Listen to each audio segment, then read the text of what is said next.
Hello, everybody. It's Wednesday night. We're here. We've already got like 13 people here, just here to see you, basically. Unlucky for some. This is great. Hello, everybody. We've got Monkey Scout, Lego Pix, Dino Penguins, Batman 5. Everybody's here, and Dave is here. I am here. Hello. Usually you're on the other side of this. Usually you're in the chat. And sometimes. Yeah, sometimes. And now you're here sitting in the room. It's usually midday in Australia. This is true. Hope you guys are doing good. This is our Wednesday night live stream. We are back for more of this. We've got Dave Holder here, who's a master model builder from all the way across the pond. That's a big pond. It's a big pond. It's the biggest pond. You swam the entire way too, which is I mean, like look at his arms, everybody. It's amazing. We're gonna be hanging out. If you are new here, we do this every week. We stream Wednesday nights. We did not stream last week because I was in the middle of prepping for basically the biggest show of the kickoff of the year, which is Atlanta BrickCon, which we're going to be talking about more. But hope you guys are having a good night. We've got some builds here. Tonight, we are going to be building the Evolution of STEM. This is an upcoming Lego set that's releasing March 1st, I believe. And this was sent courtesy of the Lego Group and the Lego Ambassador Network, which I am a member of. So I'm very excited to take a look at this. We're going to be doing some more content on this, but I figured this would be a good chance to build this and show it off to you guys. A little low. Oh yeah, here, hang on. You, we're going to get you sit up here. Hang on. That was intentional. Can you guys hear?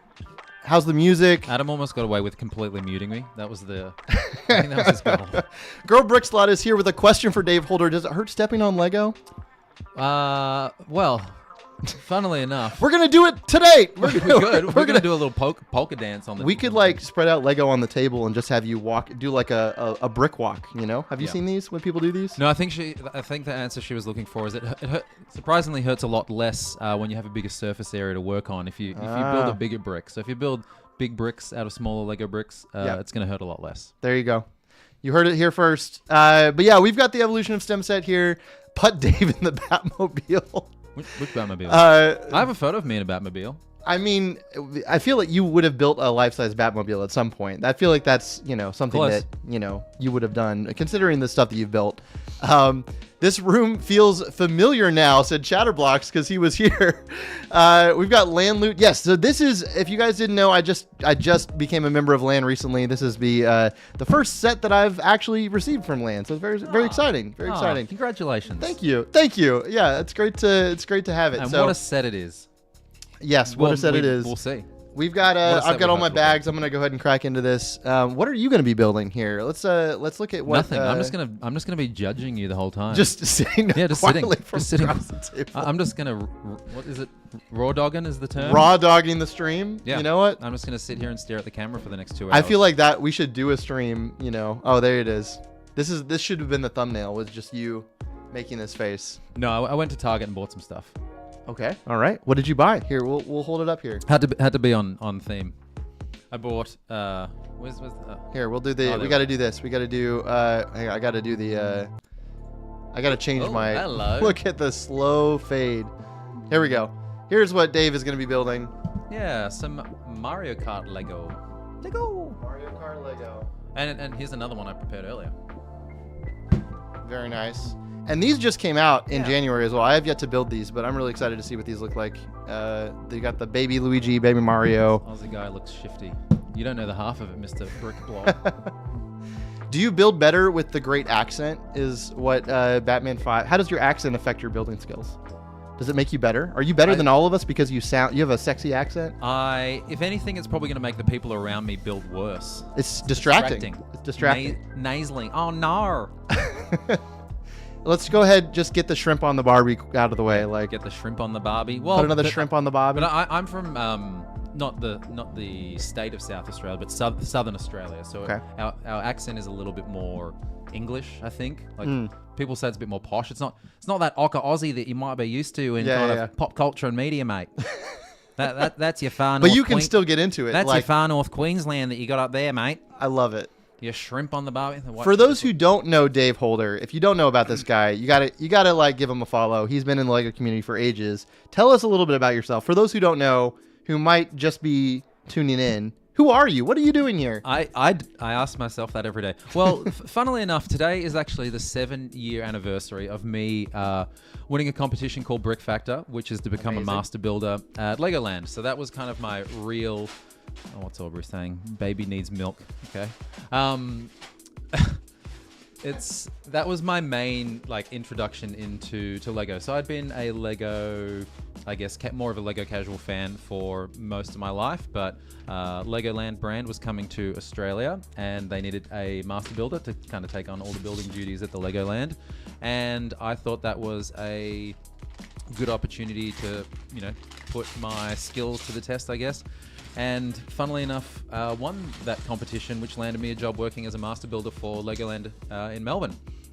Which funnily enough was 7 years ago today. Wow! And then that kind of started my journey in the more social Lego sphere, I guess. Yeah. What did you build to win the position of model builder? Tell me about this. It was pretty interesting because you had a really limited number of bricks. So they gave you 3 challenges on the day. It was, over 2 days. One, they just asked you to build something that was a hobby. This is the biggest joke that's ever happened because I said that my hobby was cooking, which is definitely not the case. I've not known you as a cook. I feel like that's something I'm learning now. I cooked up a story. What they were essentially looking to do was see if you could tell a story. Working for a Legoland as a master builder is not necessarily just about building. It's about if you can tell a story. It's about interacting with people. Yeah. It's your personality, your energy. Yeah. So I had to fake that. And so there's 3 challenges. One was build a hobby. The second round was build something that's underwater based and make it interactive.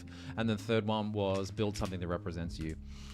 Question for Dave. We got people in the comments. Sorry, I'm just you're good. Talking off. Kevin asked, is the wildlife in Australia as terrifying as it has been reported or grossly exaggerated? I would say grossly exaggerated. Okay. Most wildlife is not in the cities. Our country is kind of all the major cities are sea-bordered countries.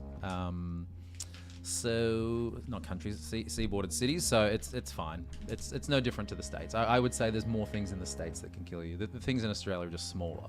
But anyway, did this competition, and thankfully, between having a bit of I guess passion, I cared about Lego. It was a bit more casual, but it was more so me wanting to have a bit of a career change. I was working in health insurance at the time, and thought it was a good opportunity to shift away from that, and won the job. And that kind of is what kickstarted my Lego. Super Magpies, cool. bro. And you built some amazing stuff. I feel like, every time I learn more Dave Holder lore, I'm like, oh yeah, he just built a giant, I don't even know, there's so many crazy things that you worked on, throughout your years too. So yeah, the being a master builder for Legoland does require you to learn very fast. I kind of put it the way I would often explain to it is, what's that little bug? Would be like going to Lego University essentially. I think there's very few things in life that could prepare you to become a professional Lego builder working for Legoland, and it's more so about having the, I guess, determination to want to learn and throwing yourself in and kind of taking that on, learning from scratch. How does one? It'd be like if someone came up to you and said, "Hey, I want to be a better Lego builder." The only thing that can really do that is time and determination. Yep. And so, becoming a Legoland master builder is kind of like going to Lego University, and then you'll get a project that's handed to you and say, "Hey, we need you to do this," and it's up to you to learn how to do that. Sometimes you're thrown in the deep end pretty bad. And you are freaking out, but if you have the right attitude, you can kind of do anything. I feel just like with Lego bricks. Yeah. Any Lego tats, Dave? No, not yet. I have been meaning to get one, but I haven't found the right artist to do it. Also, shout out to Jay's Brick Blog here, and we also have some notes about your white shirt, because if you guys know Dave, this is a classic look. It's actually a uniform. It's a uniform. Is this something you're contractually required to wear for your brand? No comment. Yes. It is looking very white because it has never been worn before. This is a new shirt? This is a brand new shirt, yeah. I'm imagining a wardrobe. This is, if you see Dave at a Lego convention, this is what he wears. But imagining like Batman and Robin open up their wardrobe and you see just racks and racks of the same outfit. I'm going to get so roasted in the comments. I'm going to get so roasted here. I'm preparing. There you go. Look at this. Yeah. Have you ever met the Brickman? Yeah. I have worked. I have met the Brickman. Brickman and I have a very long-standing relationship. One thing that I didn't quite mention yet is that I was lucky enough to work as a casual for Brickman back in 2014. This was 3 years prior to me getting the job at Legoland. So I was very grateful that having worked with him, I did have quite a bit of insight as to what a professional Lego builder might be doing, like in the role before I had started. It wasn't completely thrown in the deep end, and I had a lot of valuable experience with him. But yes, used to work for Brickman some odd 11 years ago now, and yes, and and just through the professional scene in Australia, have had a lot to do with working with him. Yeah, there you go. We've got a true. This is so great to have you here. I just have to say, I've been, we've been friends for a few years now. Sure. At this point, if you would like to call it that, right? Yeah. Let's put some distance. I'm contractually obliged to say yes, we were friends. Yes. there's a gun under the table here. Yeah, just you're my friend, right? Have you seen that video? It's like, I'm so happy to share my it's my birthday, and so my girlfriend's coming on stream, and then people kind of like keep editing. Oh, the video. I love that video. Yeah. No, she's clearly very uncomfortable. Yes. Let's see. We've got Kevin asked, top 5 Lego builds you've made, go. I am curious because you've built some crazy things as far as, I first discovered you through Pokemon. Yes. Was through your Lego Pokemon, which is a big thing for you. It's a big fandom thing for you. Something you're a big fan of games and video games. But what would you categorize, top 5 things that you've built?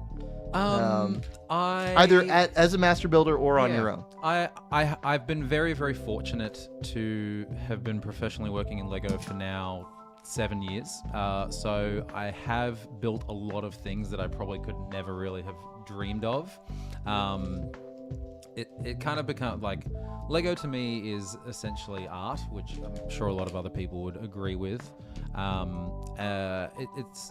It's a big privilege that when you are working with a particular medium, could be like painting or murals or digital or whatever, in film and TV, to be able to create art that you're not just in an office sitting at a desk crunching numbers. You get to see the results of your art, and it kind of, at the end of it, you have something to be proud of. Which doesn't really answer the question yet, but I've had the opportunity to build a huge amount of different stuff with another fantastic Lego master builder, Lewis Meany, or Built Bricks. Me and him put together a 5-meter long or 16-foot. Yeah, that's right. Long, giant Lego Millennium Falcon for Lego Star Wars Days. I've had the privilege of building a 2-meter tall Lego Disney Castle for Lego Masters. A 5-meter long Gotham City. Take a lot of pride in doing the Pokemon and the Mario characters, as I'm like primarily known for. And garner a lot of nice commentary and support and stuff online. Probably have not done too many smaller things, like through the Legoland brand. A lot of the stuff that you do is required to be quite big. One of my favorite projects I've ever done was a life-size guide dog that was donated to our local guide dog association. I remember this, yeah. Part of that was if you donated to guide dogs for that particular month, you got a vote to pick a name for this dog. And that was a really great project. Lots and lots of stuff. Also, you can tell just from talking to Dave, and especially when he goes into his professional mode, just how much media experience and training he has. Like, this is incredible. So, a truly honored experience here to have such an incredible. James wants to know what side of the bed you sleep on. The side that he's not on. Oh, I see. I see him here in the comments. We've already got some good questions. But we do have to talk about what happened this weekend, because the whole reason you're here is Atlanta BrickCon, which just happened, and I'm also wearing the the jersey here for a big build that showed up. But we just had Atlanta BrickCon, which is, if you don't know about what it is, it's kind of the kickoff to the year of LEGO conventions. It's the biggest one to happen in Atlanta, and it's honestly, at this point, it feels almost as big as Brickworld Chicago. Yeah, it's people come in, obviously, like yourself, from all over. This was your, second Atlanta BrickCon? No, first one. Yeah, first, oh, wow. Yeah. What did you think as a first-timer? It was really good. Yeah, I really, really liked it. Yeah, not that it's about comparing shows of what is better, but sure. Brickworld Chicago is kind of like, I would say, the epitome of like the LEGO community show, like the quality of the builds and the amount of attendees. Yeah, and like, you know, it's a very social event, which I feel Atlanta also, you know, comes up to the plate and is a really good event as well. Like the builds were really awesome. The space was awesome. It was really well organized. Lots of fantastic people there. Like the LEGO community is incredibly strong. A really broad, diverse, and supportive community. So it's nice to see all the people that you see online. You know, do you get people like, I wonder, like, did you have people recognize who you were and be like, oh my gosh, it's Dave Holder, come up to you? No. They'd see the white shirt and they'd be like, oh, that's a bit wider than I remembered. No. Like a couple of people, like some people that I, you know, would speak to online or, you know. This is my favorite thing about the LEGO community, and is just being able to like interact with people like at these conventions and hang out with people for real. Because I mean, you and I are the same, probably. Like we have a lot of friends online all over the world that we've met through LEGO, and but it's cool to be able to, like, you know, we're gonna go get dinner, we're gonna go do things, you know, hang out, like, and get to know each other beyond LEGO at these conventions. So that was a lot of fun. I did have, you know, I feel like this probably isn't true. I feel like I'm still up and coming, but I get a lot of people who are like, I know you from somewhere. And I'm like, I've been told I have a familiar face, and people can like somewhat recognize me, but don't really recognize me. So, but it was a great show. I was talking to so many people about this, and you know, this being your first time, like you probably heard this too, but every year Atlanta BrickCon gets bigger and bigger, and it is so cool to see, because just a couple years ago, I remember being local to Atlanta, like it was in a high school gym, like just a few years ago, and very small, just attended by like the local, like the local lug. So it's amazing. Now everyone's coming out, you know, from all over. Oh, we've got JJ here. Holder's in the house. Where's the admin? Where's the mods? Get this guy out of here. Good to see you, JJ. Bro. We've got also Monkey Scout asking about Brickworld Chicago, which is going to be your first display in there, which is amazing. First time displaying. Yes, I will be at Brickworld. Are you going to be at Brickworld this year? That's the plan. Okay. Yeah. Nice. I got some things up my lack of sleeves. There you go. Chicago is always a good time. I feel like there's like enough time between now and Chicago to really build something. So I need to work on whatever I'm going to bring. But Chicago is in June. Yeah. And we have a few months before that. But I'm very excited for Chicago. Emily Builds It is also here. Emily, are you going to Chicago? I'm curious. I wonder. I feel like I didn't see you last year, but I know you were there the year before. I didn't realize my hands have just been like the main focus, just up in this corner. Yeah, the more you hold your hands like forward, the camera's, see, now it's focusing on our hands. See that? Look at that. Are you going to build, or are you just going to sit and talk? Well, you asked me some questions that I need to focus on answering. Yeah. But you mentioned the media stuff. Yes, thankfully, well, I don't know if thankfully is the right term, but being an ambassador for Legoland as a master model builder, you do get thrown in the deep end pretty heavily on media things. So would do like live TV crosses where they'd come to Legoland to check out things. They might have news segments. They would have travel shows and things like that come and check out Legoland during like school holiday activations and things like that. So you very quickly have to learn how to not be totally pathetic on camera. No, but it's something that kind of came with that job, I think. You know, experience behind the camera, I guess. That's good. Emily said, nope, too many humans for you. It's just a lot. Oh, man. We're going to have to get you out to Atlanta then. Oh, here he goes. Ladies and gentlemen, this is how you open a Lego set right here. Oh, I'm not going to do anything with the box. Like, what good is the box? Yeah. That can go away. Some people keep those, not me. No. You think I got space to keep the box? Oh, there's some stickers. I don't mind. Look, where's this? Oh yeah, I keep listening. Here's the there's a look at the DK I don't stickers. care about stickers. Stickers have a place in the Lego set. I know. Are you giving these to me right now? Huh? Are you giving this to me, or No, I'm gonna put them on my set. Oh, okay, I was gonna say. No, I was giving them to you to share at the thing. Oh, I see. I'm gonna go beast mode and just dump these all together. Batman 5 asks, is there anything Lego related happening in the Dallas area this year? Yes, actually. I believe Brick Rodeo is happening in Texas. I believe it's happening in Dallas. They kind of rotate the cities that they use for Brick Rodeo. Last year was in Austin. And I believe it also happens in Houston. I'm not sure. Somebody who knows Brick Rodeo better can tell me about that. JJ said, missed you all. Wish I could have come down to Atlanta for the con. We missed you too, JJ. Wish you could have made it. Honestly, I was really satisfied with this year. Like, it's always fun to see, the show get bigger and bigger, and seeing all my Lego friends come into town for the show is always fun. Sorry, I'm very rudely just like mixing Lego up on the It's table fine. while you're trying to talk.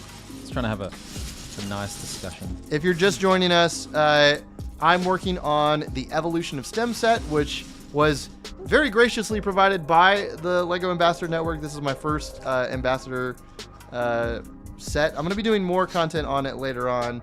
And we've got Mr. Well, Mr. it's funny DK that you mentioned that Donkey. your set was graciously supplied by the Lego Group, because mine was graciously supported by my credit card Hey! at Target. So it's pretty similar. Look at that. I just assume it's free. Like, I gave them a little piece of plastic, and then Right. In exchange they. That's allow how me it to works take in their- America. Yeah.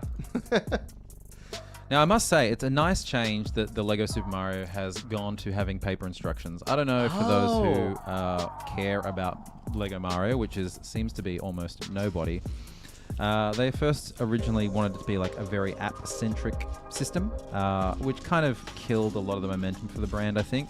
Yeah. I do not hate the figs. I do not, I'm not a Mario minifigures when kind of advocate. I That does think seem to be a popular sentiment. We all want the Mario minifigs. I think they did the best thing that they could have, honestly. Yeah.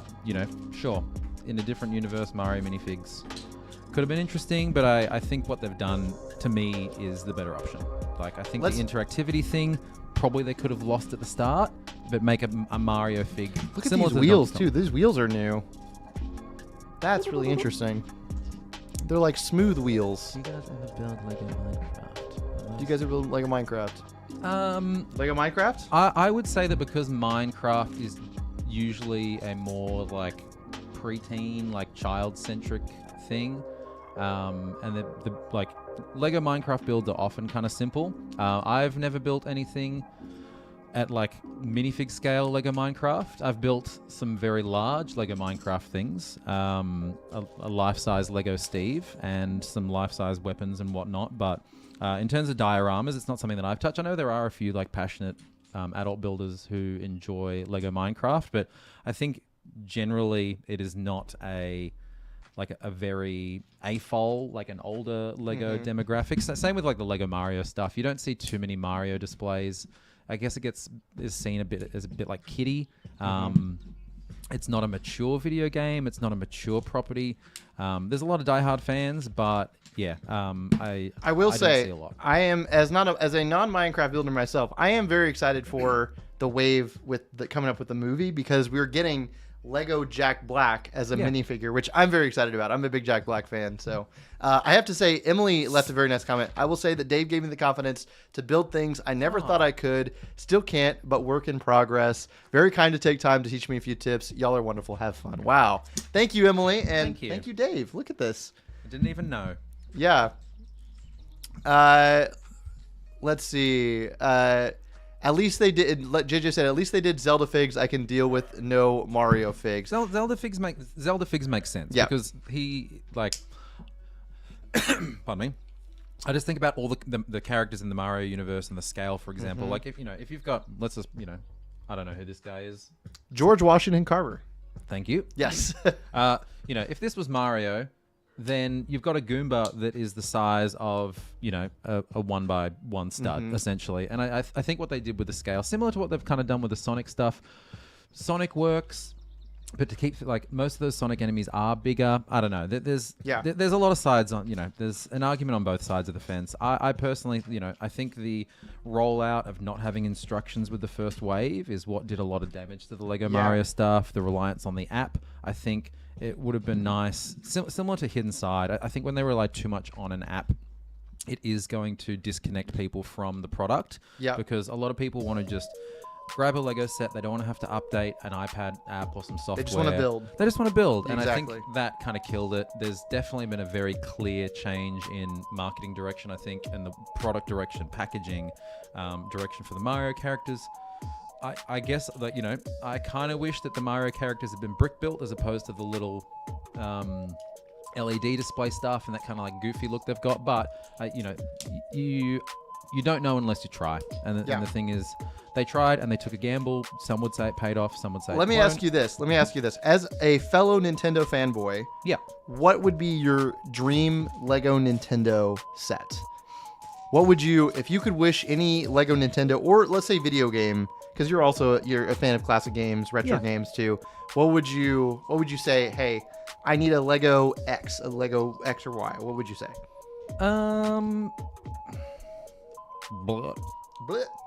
I think the Lego community is incredibly lucky that we get a lot from Lego directly. And I think they do look after the fans. I think they are one of the, you know, one of those companies that really do keep the fans at heart. And I guess especially as well with, you know, the move to, you know, more adult-centric sets, you know, the adult welcome and, you know, AFOLs and things along those lines.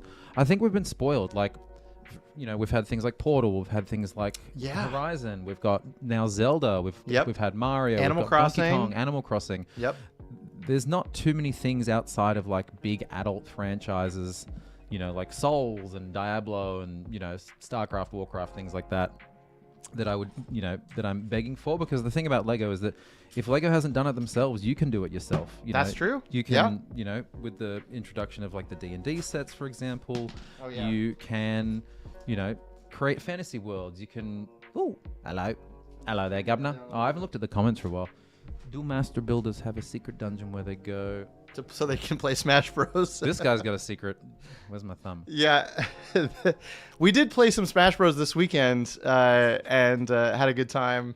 I had to maybe teach a lesson or two to some fellow Smash Bros players about competition and just we had a good game. It was a good game. I still got totally destroyed, but I feel like we had a good game. We did play a game. I wasn't talking about you. I was talking about somebody else. But I'm right here. She's right here. Also, what was I talking about? I was just look. The question was, is there any kind of dream thing? Yeah. Almost no. I guess like, you know, I think you might have kind of contributed to it. The Brickworld Smash Bros. Mark.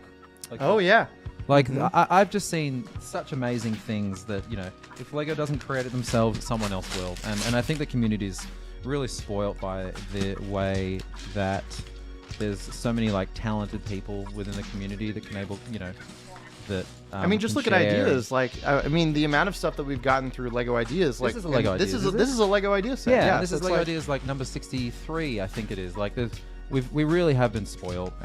So, yeah, I have a difficult ability. If someone else has asked me a question, you better like pack in for the long haul. But in short, the answer is kind of no, because I'm sure that if Lego doesn't give it to us, the community will. Yeah. And then you also have fans who are uploading instructions to their custom models, like on Rebrickable, websites like that. I'm working on a Rebrickable mock right now that was designed by another builder, and it's honestly, like, yeah, it's the same thing. It's like, you know, just because we haven't gotten it doesn't mean that you can't build it or another fan hasn't designed it. So, we got Kenneth Wagner who said, it's that spicy Dave Holder fella. Huh? Kenneth Wagner out here calling you spicy. I don't know who Kenneth Wagner is, but... Just a dungeon, no game. Also, I want to point out, too, this is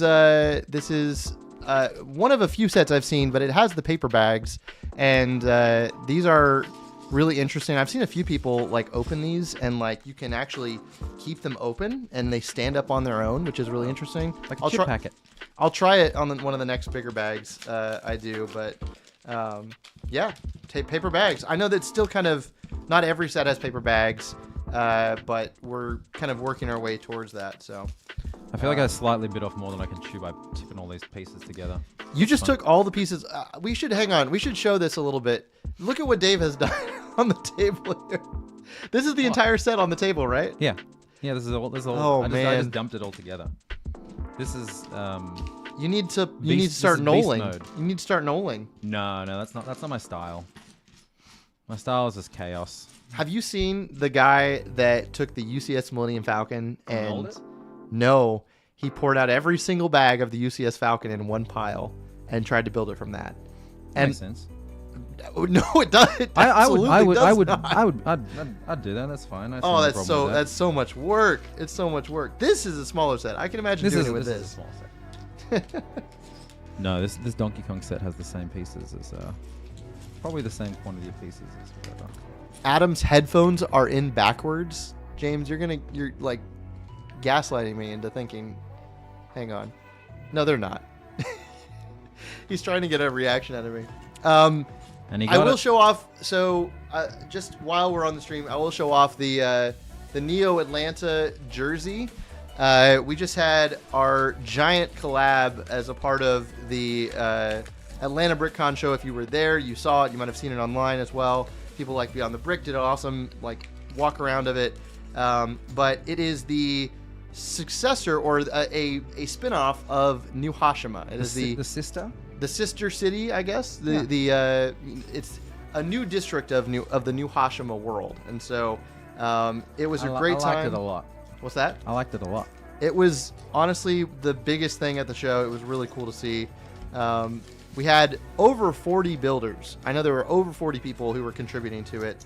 And I contributed a cube as well, or a double wide cube.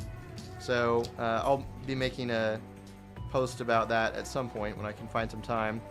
But yeah, that was a really cool experience. I love being a part of collabs. I was a part of the Moonbase collab. I've been a part of some collabs that my lug has done. I liked the Moonbase collab. That was good. Yeah, that was one that I would love to see come back more often. But let's see. Jazz to Moonbase 2. Jazz to Moonbase 2. Lucas McCoy said, OMG, it's like the Avengers, but Lego people. James, ease off the tequila. What is your temperature? James, how high can you both jump? What is your Only temperature? one way to find out. I mean, here's the thing. James is trying to bait us, but he doesn't realize that there's a donation link in the bottom. You can super chat. If he wants to see how high we can jump, I suggest motivating us with some incentive here. I feel like that would end really badly, really quickly. This is true. Oh, this is interesting. I love seeing like errors in instructions, I think. Oh no. How curious. Batman 5 asked, is it true the only way Adam gets guests on the show is he kidnaps them to bring them down to his Lego room to talk and build with them without their consent? Is that true, Dave? No. I have absolutely no reason why I would not want to come on stream. Yes. This young man. This has been in the works for a long time because we've definitely talked about having you on the stream for ages, and so I'm glad that you're here. Can I point out an error in the instructions? Yes. Yeah. Let's look at it. Just if you decide to build it yourself. Where are we? So. We gotta hold it backwards a little bit for the focus. Yeah. Where is it? If you look at page 17, it's already got these slopey bits on it, but then it's telling you to put them on step 18. Oh, geez. Silly. They've kind of like... Silly. See, can you see that? Yeah. Step 17, yeah. put these pieces, but the pieces are already there, and then it's telling you to put them on for page 8, step 18. Huh. I'll have to take a picture of that. And you can take a picture of it. I will. 17 and 18. Look, even Lego themselves are not immune to making mistakes, and that's fine. It's not not bad. These things happen. It's kind of looking at it, I was like, when is Gordon Ramsay coming on stream? Well, considering I don't do any cooking content, we're gonna get an AI Gordon Ramsay. I do enjoy AI Gordon Ramsay videos. I've seen quite a few. He's gonna be making some kind of infinite bowl of lettuce. Yeah, Atlanta BrickCon was really good. It was really good. Yeah. Having not done it before, it was definitely worth the trip. The people there are amazing. The builds were amazing. I think it was really well. What were some of your favorites that you saw at the show? Did any specific ones stand out to you? I usually bring little tokens, but I was a bit rushed to get to this, I'm going to say, beautiful country of yours, so I forgot all my tokens. So that's usually kind of how I remember the builds. Mm-hmm. There was a really cool... I could have a look at my phone. I took a. I know it's rude to look at my phone on stream, but that's fine. Let's have a look. I took a few of some of my favorites. Let's take a look what they were. There were some really good builds on display this year.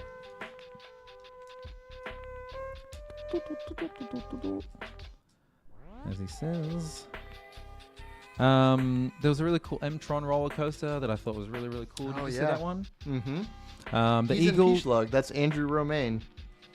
Did not get his name. There was some life-size bald eagles, I think, or just an American eagle. Yep. Those were really fantastic. I've been following that guy. I think he's Studgineer. Mm-hmm. Following him online for a while. So it was good to see those builds in real life. From concept to physical build, which was pretty cool. Mm-hmm. I took a photo of your little ant bandit otter pool. Yes, which I really liked. That was really cool. Yes, thank you for sharing. Bricksnaps, Martin from Bricksnaps, he did a really cool castle. His stuff's really amazing. There's so much there. It's hard to have a favorite when the quality of work is just so high. There's especially some of the collaborations. There's Star Wars. I think it's Geonosis. I'm not a massive Star Wars head. Mm-hmm. Just those big dioramas, the New Atlanta, New Hiroshima, New Hashima. New Hashima, yeah. New Hashima was fantastic. It just going into these conventions and from my own, most people would know how long these things take to do, but having come from a professional Lego building background and just seeing the scope of some of these projects, it's awe-inspiring to see how much time goes into these. Just knowing that's thousands upon thousands of hours. It's not a simple task, and some of the details, you see them, you're I know the effort that person went through to create this particular thing. So to me, that's kind of the awe-inspiring part. There's so much to see. The quality of builds of these shows is just next level. Mm-hmm. Monkey Scout asked, Adam, what are the requirements for LAN? I've been considering applying, but I'm not sure. The restrictions they give your channel, and do you get to choose what sets you review? So this is a very big question that I'm sure a lot of people have answered online, probably a lot better than I have. There are as far as what sets that you're given, sometimes you're basically, they want you to build the sets that you're excited about, so you list certain themes that you are interested in, and you might get review offers for those. So it's you're not always allowed to choose. You're given a review offer that you're able to either say yes or no to. I'm excited to have this set early and get to make some content on it. I would definitely apply. The application process, you just need to go on the Ambassador website and you can look at all the requirements there are. What is some of the best snack food to have when working on a big build, said Batman 5. What are you snacking on?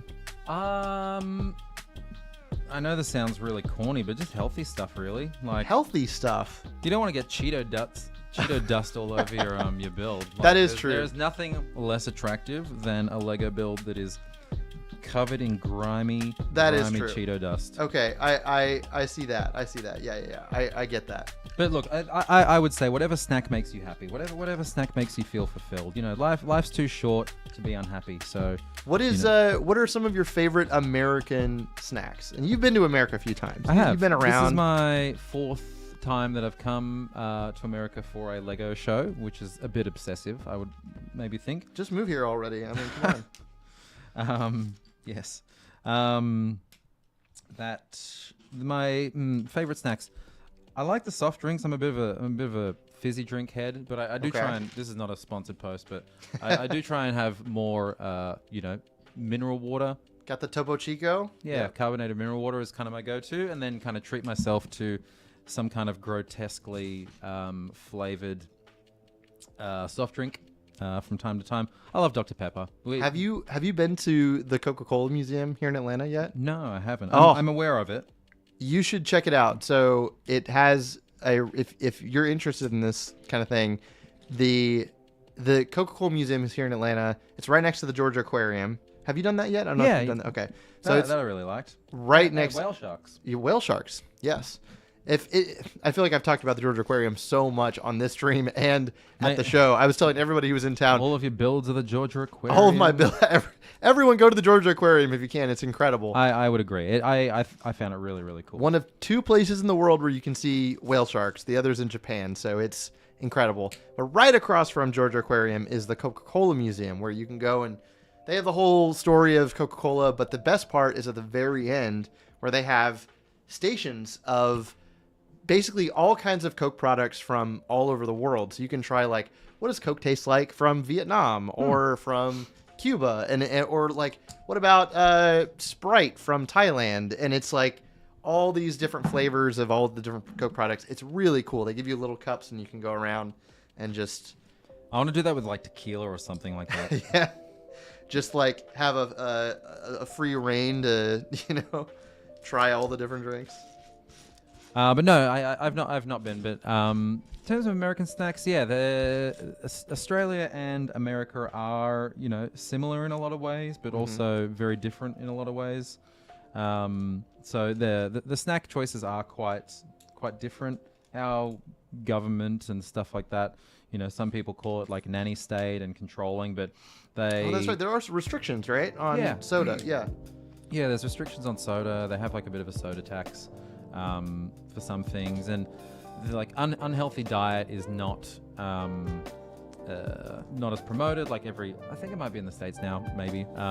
But like products will tell you their like health rating. It'll tell you like it has a lot more transparency, I think, on what is good, what is bad. It'll tell you if you're having some kind of like, saturated fat biscuit with cream or whatever. It'll say, hey, if you're having this, it essentially has no nutritional value. It's for sweet only. And I think that's a good thing. Like, people can still obviously buy them, but it just gives you a little bit more, I guess, transparency on what you're putting into your body. You've only got the one, and keeping. This doesn't have to turn into some kind of preachy health podcast. I was gonna say, let's get healthy together. This is the point in the live stream where we all stand up and do 10 jumping jacks together. Look at this. Jump. I haven't looked at the things. Tyler wants to go to the Coke Museum with you. Yeah. So there you go. Shout out to Vivid Bricks, who was also here for the show in Atlanta. It feels like so many people. This is like, one of my favorite things is just seeing people who I wouldn't regularly see all come to it, and I live very close to the actual convention center, so we were able to the Saturday night have a bunch of people over for a big party at my place, which is always fun. You had a party here? We had a party here. Where's my invite? You were here, so I don't know what you're talking about. Sorry, I don't remember. Must have had too much soda to drink. Yeah. No, it was a good time, and I'm. No, it was a really good time. Like, it's a bit different. Sorry, did I just? No, you're good. You're good. Go. I am very privileged to be able to come over to the States. A couple of times a year, I guess, and be present at these Lego community events. Oh, my ear plug fell out. And I only get to see some of the people. Like, I haven't seen Adam in 8 months. This is true? Yeah. 8 months. Wow. That's crazy. Like, from this weekend. But, like with a lot of people, there's a few people on the stream. James Nunnally, can we get a mod to delete this guy? Mods, please take the James Nunnally. No, get him. Get him. Mods, get him out of here. He's probably a mod himself. I need to make James it's a really mod. nice to see all these people that I talk to all the time online and get to see their content and get to see all the cool stuff they're doing within the Lego community. And I only get to see them maybe once or twice a year. How would you describe, obviously, you're in Australia. How would you describe the community where you're at? Like, obviously, there's plenty of really great shows in Australia too. You've got Brickvention, you've got Brickbuilt Sydney is another one, I think. Brickbuilt Sydney is really good. I think probably my main observation is that the Lego community in Australia is a bit older. I don't know why necessarily. I think it has to do with maybe the way that Lego has been in Australia, maybe up until recently, a bit more difficult to get, if that makes sense. Yeah, that makes sense. Yep. The Legoland that I worked at that opened 7 years ago, which it seems like a long time now, was the first Lego branded thing that had really ever happened in Australia. Whereas you guys have had Lego stores for years and years and years. James Nunnally used to work at one in Sugarloaf. Is that what it's called? Yep. We're doxing him tonight. Yeah. This is the address of his house. You have had Lego stores essentially your whole life. Is that right? Well, so I grew up in Florida, and the first Lego retail store was in Disney Springs, or it was downtown Disney before it was Disney Springs. But that was the first retail Lego location outside of a Legoland. Ever. And when was that? When was that roughly? Oh, I was a kid when it opened. I think it was, I don't know. It was like 30 or 40 years ago then. Yeah. I mean, it was at least in the early 2000s, mid 2000s. I remember, I have vivid memories of what it looked like as a kid before all the Lego retail stores went into the normal, the branded look they have now with the yellow and the studs on the walls. And it was very different. And I remember going there as a kid, and my family would always buy, our tradition was buying keychains. So every time we went to the Lego store, it doesn't matter what keychain you had, we would get a new one, and so we'd refresh it. I have a few Lego keychains now. I've kind of kept it going, but that was the first one. And then I can't remember, that was before the retail stores opened up and kind of, now they're everywhere. You can find almost every state here has at least one Lego, retail location. So James Nunnally can probably correct me here. He knows them. He knows every location off the. Grumpy J is here. How the grump is everyone today? Good to see you. It was great to meet you at the convention, Grumpy. Grumpy J was there displaying his mocks. So this is great. He's a Florida man. Yes. To half finish that answer, I would say that this is not a comparison to say what is good and what is bad. Right. But I think the Lego community on a whole in Australia is an older, kind of more typical like what you would think of as an AFOL community. Yes. It's not necessarily as hand sanitizer incoming, Dave. What does that mean? I don't know what's happening here.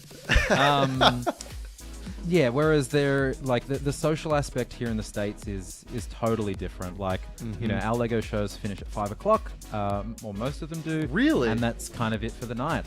There's no, if anyone from the Brickbuilt Sydney's on there, I think they are doing a really good job. Some of the community things are.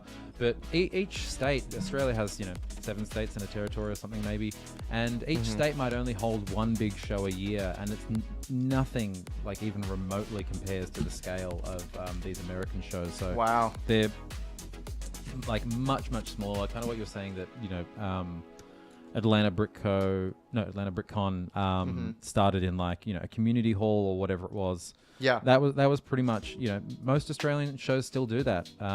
It's just the scope. Our population is a 20th of the size. Right.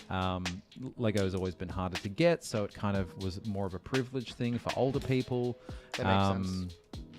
Yeah, I feel the branding. I feel like it's starting to become that way a little bit now, just with the state of the economy. It can be sometimes harder to get a lot of the and obviously Lego is still catering towards that demographic with sets. The UCS stuff, the bigger sets, are definitely catered towards an adult audience here, and I mean worldwide now too. So Real quick, I just want to show off my progress because I'm really excited to see what this function looks like. If you spin this tire thing, this is got a cool function. So there it is. What size are your gauges? Oh, the ones that I'm wearing at the moment are 10. I used to have 16s, but they just got a bit out of control. I'm not as cool as I used to be, so I shrunk them down to something a little bit more reasonable. You're so cool, Dave. Right? You're so cool. Grumpy said he's probably going to be at the show or he's asking if anyone's going to go to the show in Orlando next month. I might be there. There's Orlando and SeaWorld and Disney. Yeah. There's a bunch of shows. Book of Mormon karaoke session. Yeah. Did you get on the karaoke this weekend? I did. You did? You did the Pokemon theme song. I did the Pokemon theme with Aubrey Mokura. Oh, amazing. I think we did okay. This is why you got to come to LEGO conventions, is because the karaoke that happens after is always a good time. So it was a good time. It was. Look, I don't want to be a karaoke snob. I feel like some people should probably have a bit of reflection on their song choice. So, but no, it was really fun. Yeah. Dave used to be so cool. Dave used to be cool. No, Dave is cool. Dave is cool. What am I missing? I haven't looked at this thing for a while. Oh, yeah. I used to be cool and I had bigger gauges. But speaking of Orlando, so there are a lot of different shows coming up this year, and I'm probably going to be attending, besides Brickworld, a few other ones. We have BrickFan Expo. If you guys look up BrickFan Expo, we've got a few different shows that are coming up. These are organized exactly by the same exact people that put on Atlanta BrickCon. They do a show in Orlando. They do a show in Tampa, in Jacksonville, and I believe that they're also doing a show in Birmingham and Charlotte, I believe, later this year. So I do have some family in Florida that I will hopefully be able to swing, making a trip to one of the Orlando shows, or one of the Florida shows in general, but I am not sure yet. Also, look at this. Look at this piece. Yeah, it's new. Is this new? Yeah. Where have you seen that before? Is this just in this?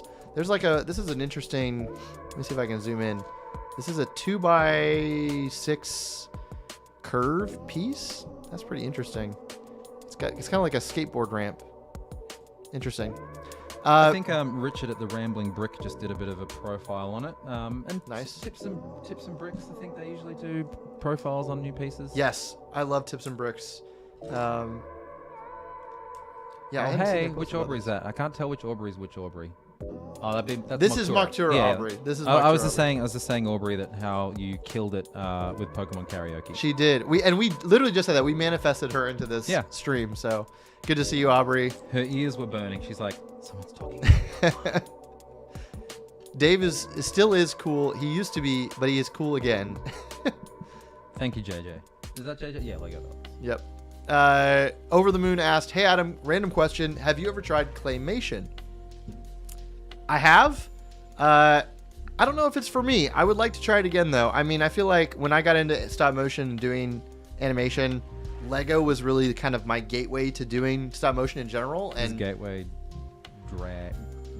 The gateway brick. Yes, the gateway brick. The gateway bricks. So I started doing animation with Lego as my first, and I tried claymation, early on, but I've just really enjoyed, the Lego medium for all of that. So I would like to try it eventually. I know that there are a lot of Lego animators who kind of get involved with claymation after the fact.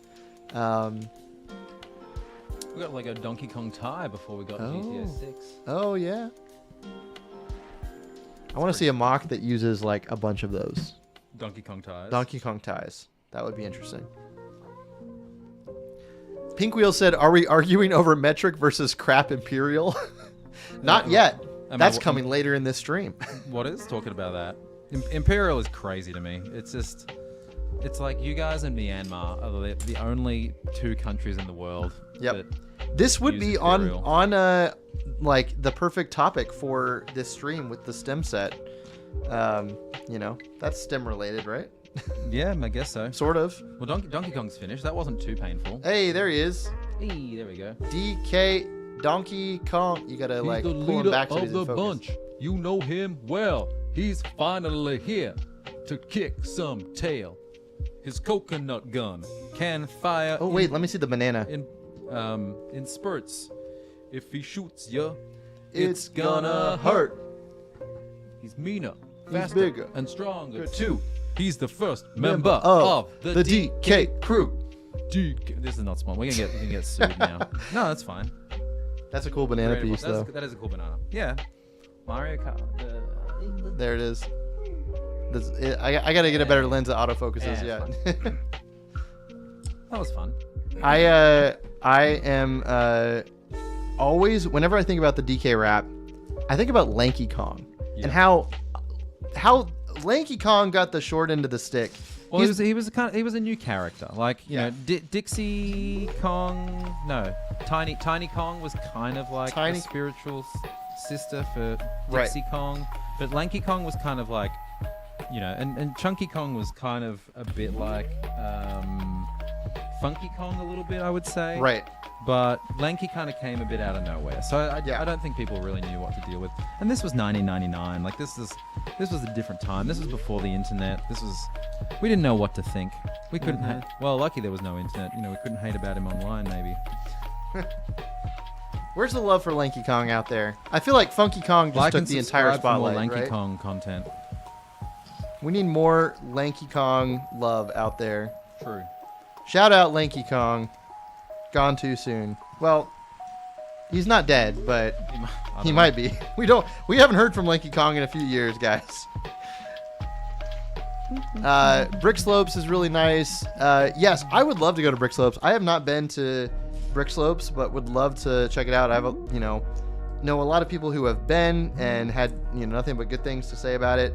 I would love to do a bunch of hiking in Utah, and so I feel like a trip to Brick Slopes, Utah would be I would be remiss not to fully enjoy the natural splendor, the natural wonder. What's going on in chat? I can't keep up. Yeah, we got a lot of people here. 12 people here. There's a camera. Where's my hand? The camera's flipped, so we're seeing us how we are looking towards you, but there's no mirror. It's not like a camera phone where you see yourself reverse. So when I go to point at something, I'm seeing myself do the opposite thing. You're just an arm coming into my window here. Yeah. Like, there we go. Come into yours. Anyway, I have a camera and a Look stand. how long my arm is when I do this. Whoa! Utah looks like Mars. Anyway, long story short, I can't read the comments very well without buffing. So Ant-Man, it is on comment duty. Dave was unaware of my setup because this is his first time doing this stream with me. But I do need to make some upgrades because this camera that's right here, I'm pointing at, which is the one pointed at the table, is directly in front of the TV where the comments are. So if you see either of us doing this little dance move, it's because we're trying to see the screen and we can't. But we appreciate it. Yes. Thank you for commenting. Let's see.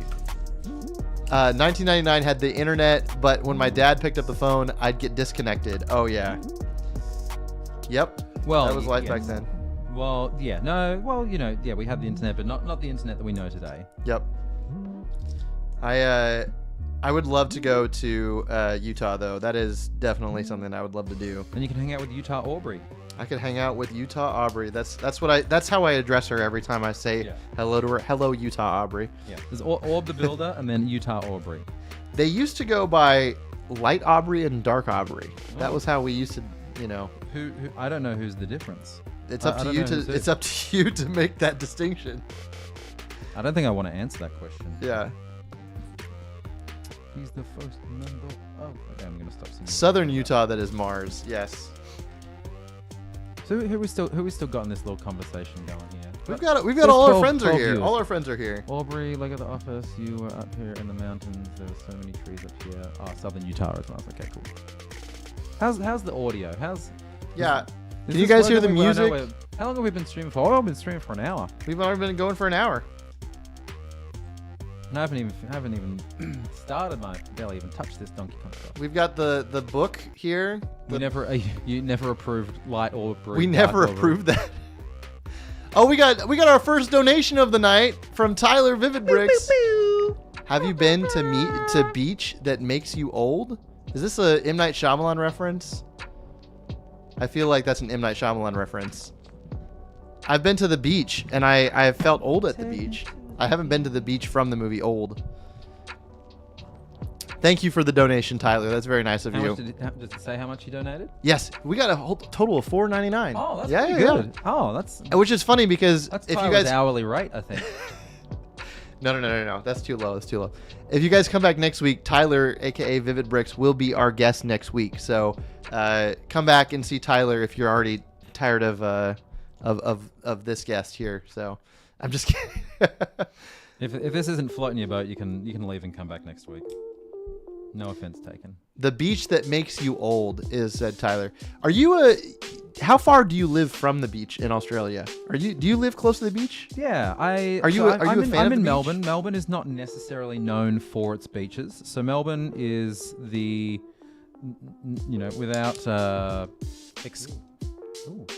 nice. Without excluding Tasmania, which is an island like off the south of. That's where the Devils live, right? The Tassie Devils. Tassie Devils. Yeah. And Tasmania is beautiful. But yeah, I live in the southernmost city of Australia, so it's kind of like, being on the other side of the globe. America and Australia are essentially flipped. He's coming back to the stream to get his $5 back. So the equivalent for Melbourne is kind of like a bit of a Portland, Seattle, North America style thing. Okay. We don't obviously have another country that borders onto that. There's no Canada that's connected to it.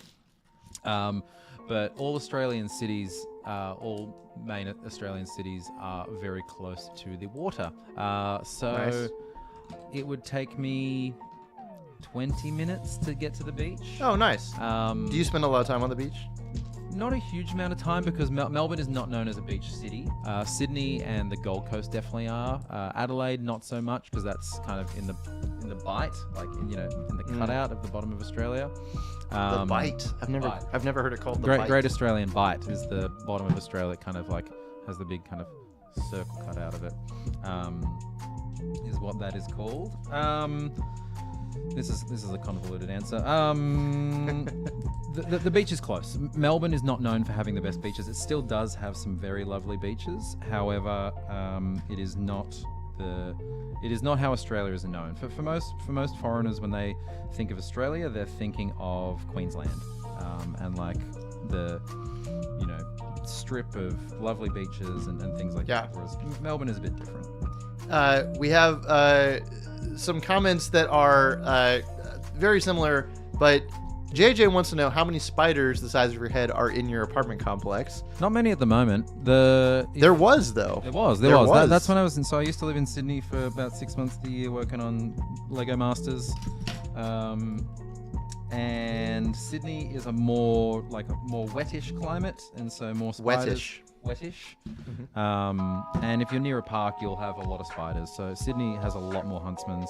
It's a little bit too cold in Melbourne for so many spiders. That's what they're called, huntsman spiders? Huntsman spiders, Those are the big ones? Yeah, for anyone that follows me on Instagram, they might. I definitely know that I've lost a lot of followers over the years by posting spider content, but there are a lot of spiders. They're mostly harmless. They're not gonna do anything dangerous to you.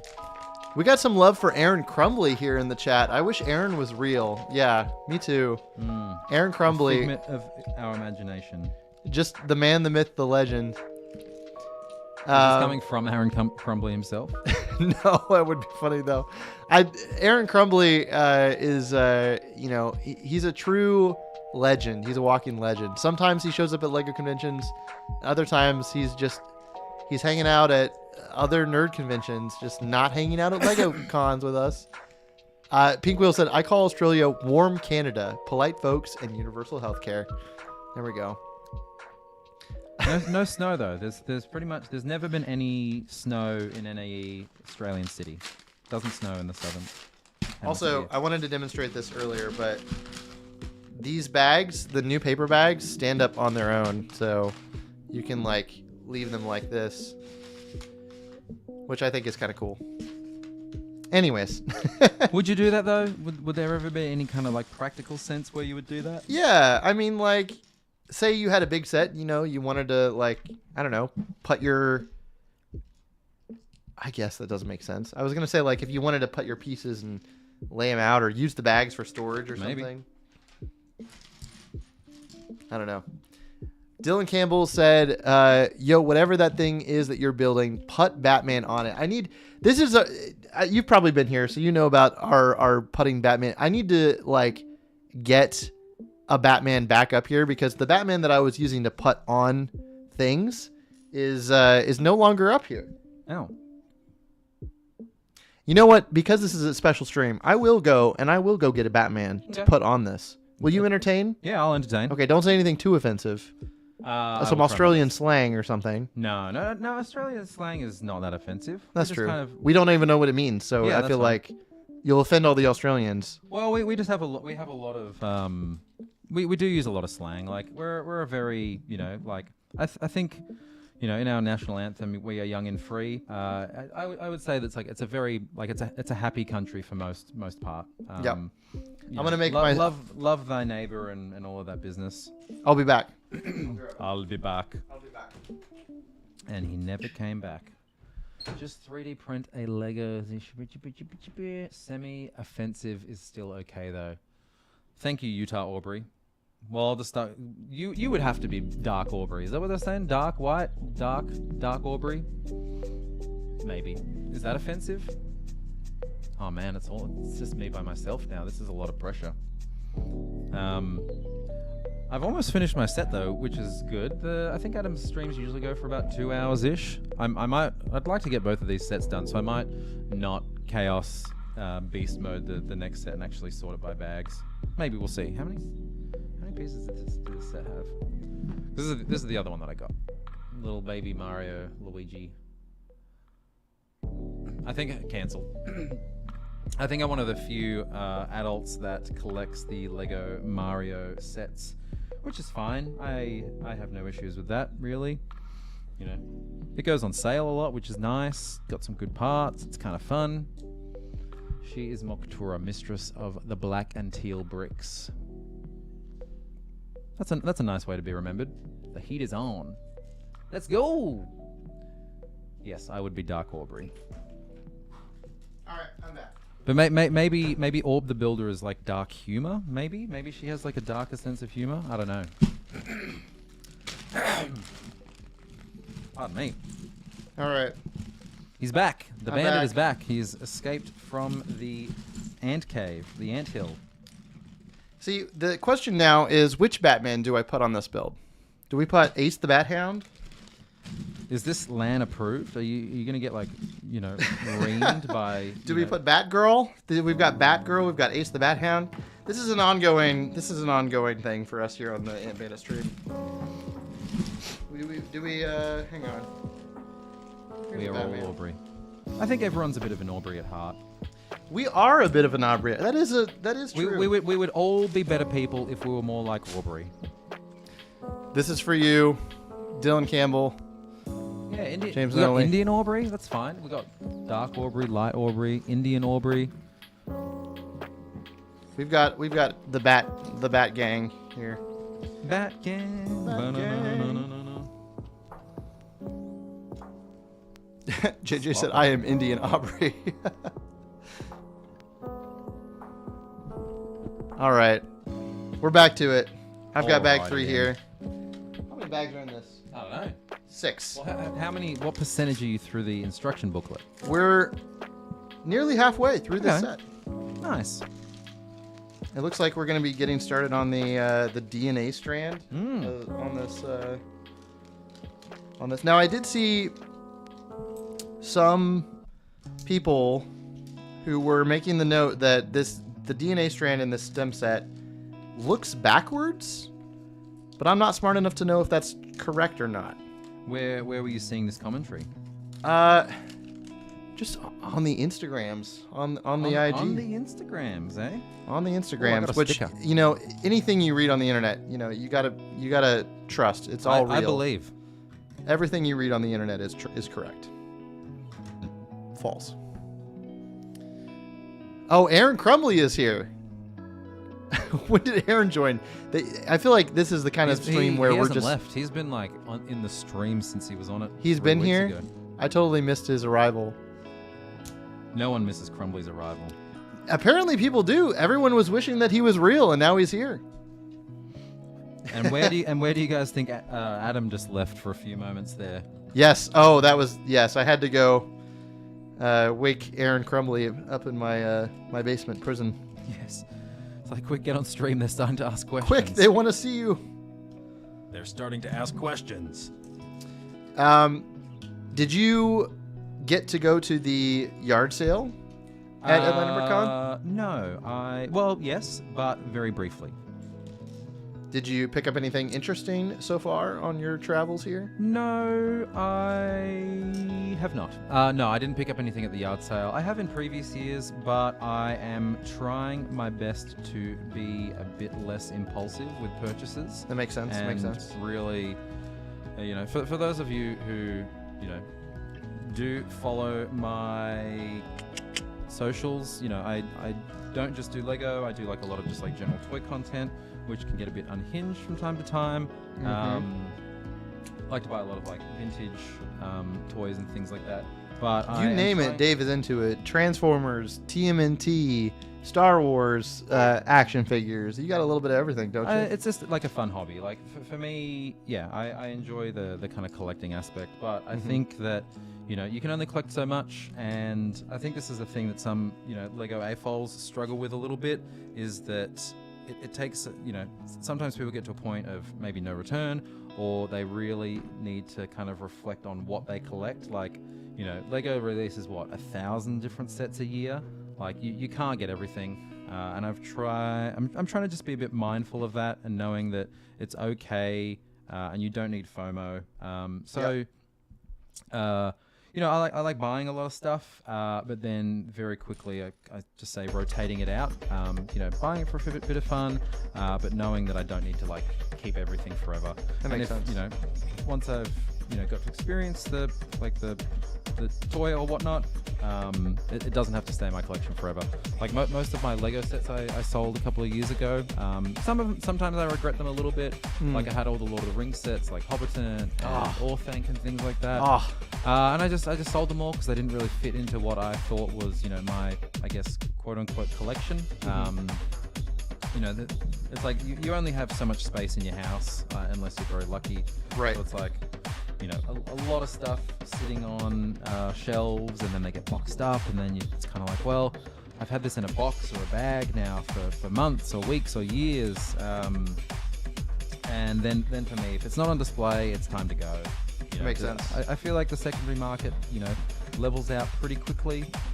So it's kind of, if I'm, and the way the internet is now, and the way that the world is, if you want something, you can get it. Like, yes, that is very true. There's very few things now that are impossible to get. Sometimes the price goes up a little bit, but once it kind of hits that secondary market, it's likely going to kind of sit there for a while. I would say there's a few sets that, there's things, I guess, like Cloud City, which are tens of thousands of dollars for whatever reason. But that's not something I ever had or something that I ever need. And like, just because something is worth that doesn't mean anyone is going to pay that for That's it. true. That's true. Supply and demand, right? It's a tricky thing of, it's like, oh, this is, someone's like, oh, this is worth $10,000. I'm like, okay, but who's spending the $10,000 right. on it? Like, it's, you're not seeing them sell for $10,000 every single day on Bricklink. You might see, one sale in the past 6 months. And the people who do have that privilege to do that stuff. Aubrey said, I feel like Dave is calling me out. Why am I calling Aubrey out? All of the people who are here who are buying things are like, oh, he's right. Look, I'm just saying this to be mine. Like, it's something that I'm trying to do. Like, last year I went a bit mental on buying like a lot of like collectible stuff. Because a few years ago we go through all, financial difficulties from time to time, and yes, I was on a minimum wage job, and I sold a lot of my childhood toys to be able to honestly just like afford rent or upgrade or whatnot. So right, I went through this past kind of 12 months, like a bit of a like a cleanse. No, I'm saying the past 12 months was a bit of a fixation on getting back some of the stuff that I had. Yep. No, the cleanse maybe back like 10 years ago or something was not wanted. Like I was getting rid of a lot of stuff out of necessity, like selling a lot of toys and whatnot. So tried to kind of get those back, I think. Where am I going with this? Anyway, you said, did I pick anything up at the garage sale? In short, no, because I'm trying to do a little bit better and not feel like I need everything. Meredith Pinkwheel said, I think there's too much hoarding and FOMOing of sets lately. And I do agree with that. I feel like I also have kind of come to this realization only in the last year, because I've always been someone, like if you go down to my garage, I still have nearly all of my childhood Lego sets. I am not someone to easily get rid of, Lego sets or, toys. I have all of it still, and I don't want to be someone that hoards. And so I think like I'm at a point, and obviously there's like space, and you only have so much space in your house. So like I love the process of building, and nowadays I think my mindset is more, I want to have fun with this. I want to experience it. I want to get get enjoyment and fun out of experiencing the set. And then it's okay to make room for new stuff, right? Yeah. So I think that's only a mentality that I've had recently. I'm considering, I'm on the verge of selling all my modulars. And I have I love you, JJ. Yeah, look, I bye, JJ. Oh, bye, JJ. See you later. Thanks for coming. Everyone's journey is different, and everyone has different priorities. Yes. And different things that make you happy. Like I think for me, I realized that it was more so the bit of the hunt and the search for things. Oh yeah. Especially, it's a bit different. Like I think the action figure world and stuff is a little bit different to Lego. Lego, you can just, a lot of people buy stuff online, they pre-order it. Yes. I kind of enjoyed the whole, going to a store and seeing what you can find. But then even sometimes just leaving the thing on the shelf and be like, well, that was an exciting, little trip, and I'm glad I had a day out. Right. But I don't need to buy everything. And it gets to a point where most people can't.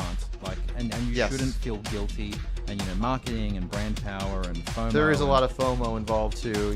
Yeah, you should learn to be comfortable with saying, you know what, maybe I don't need this.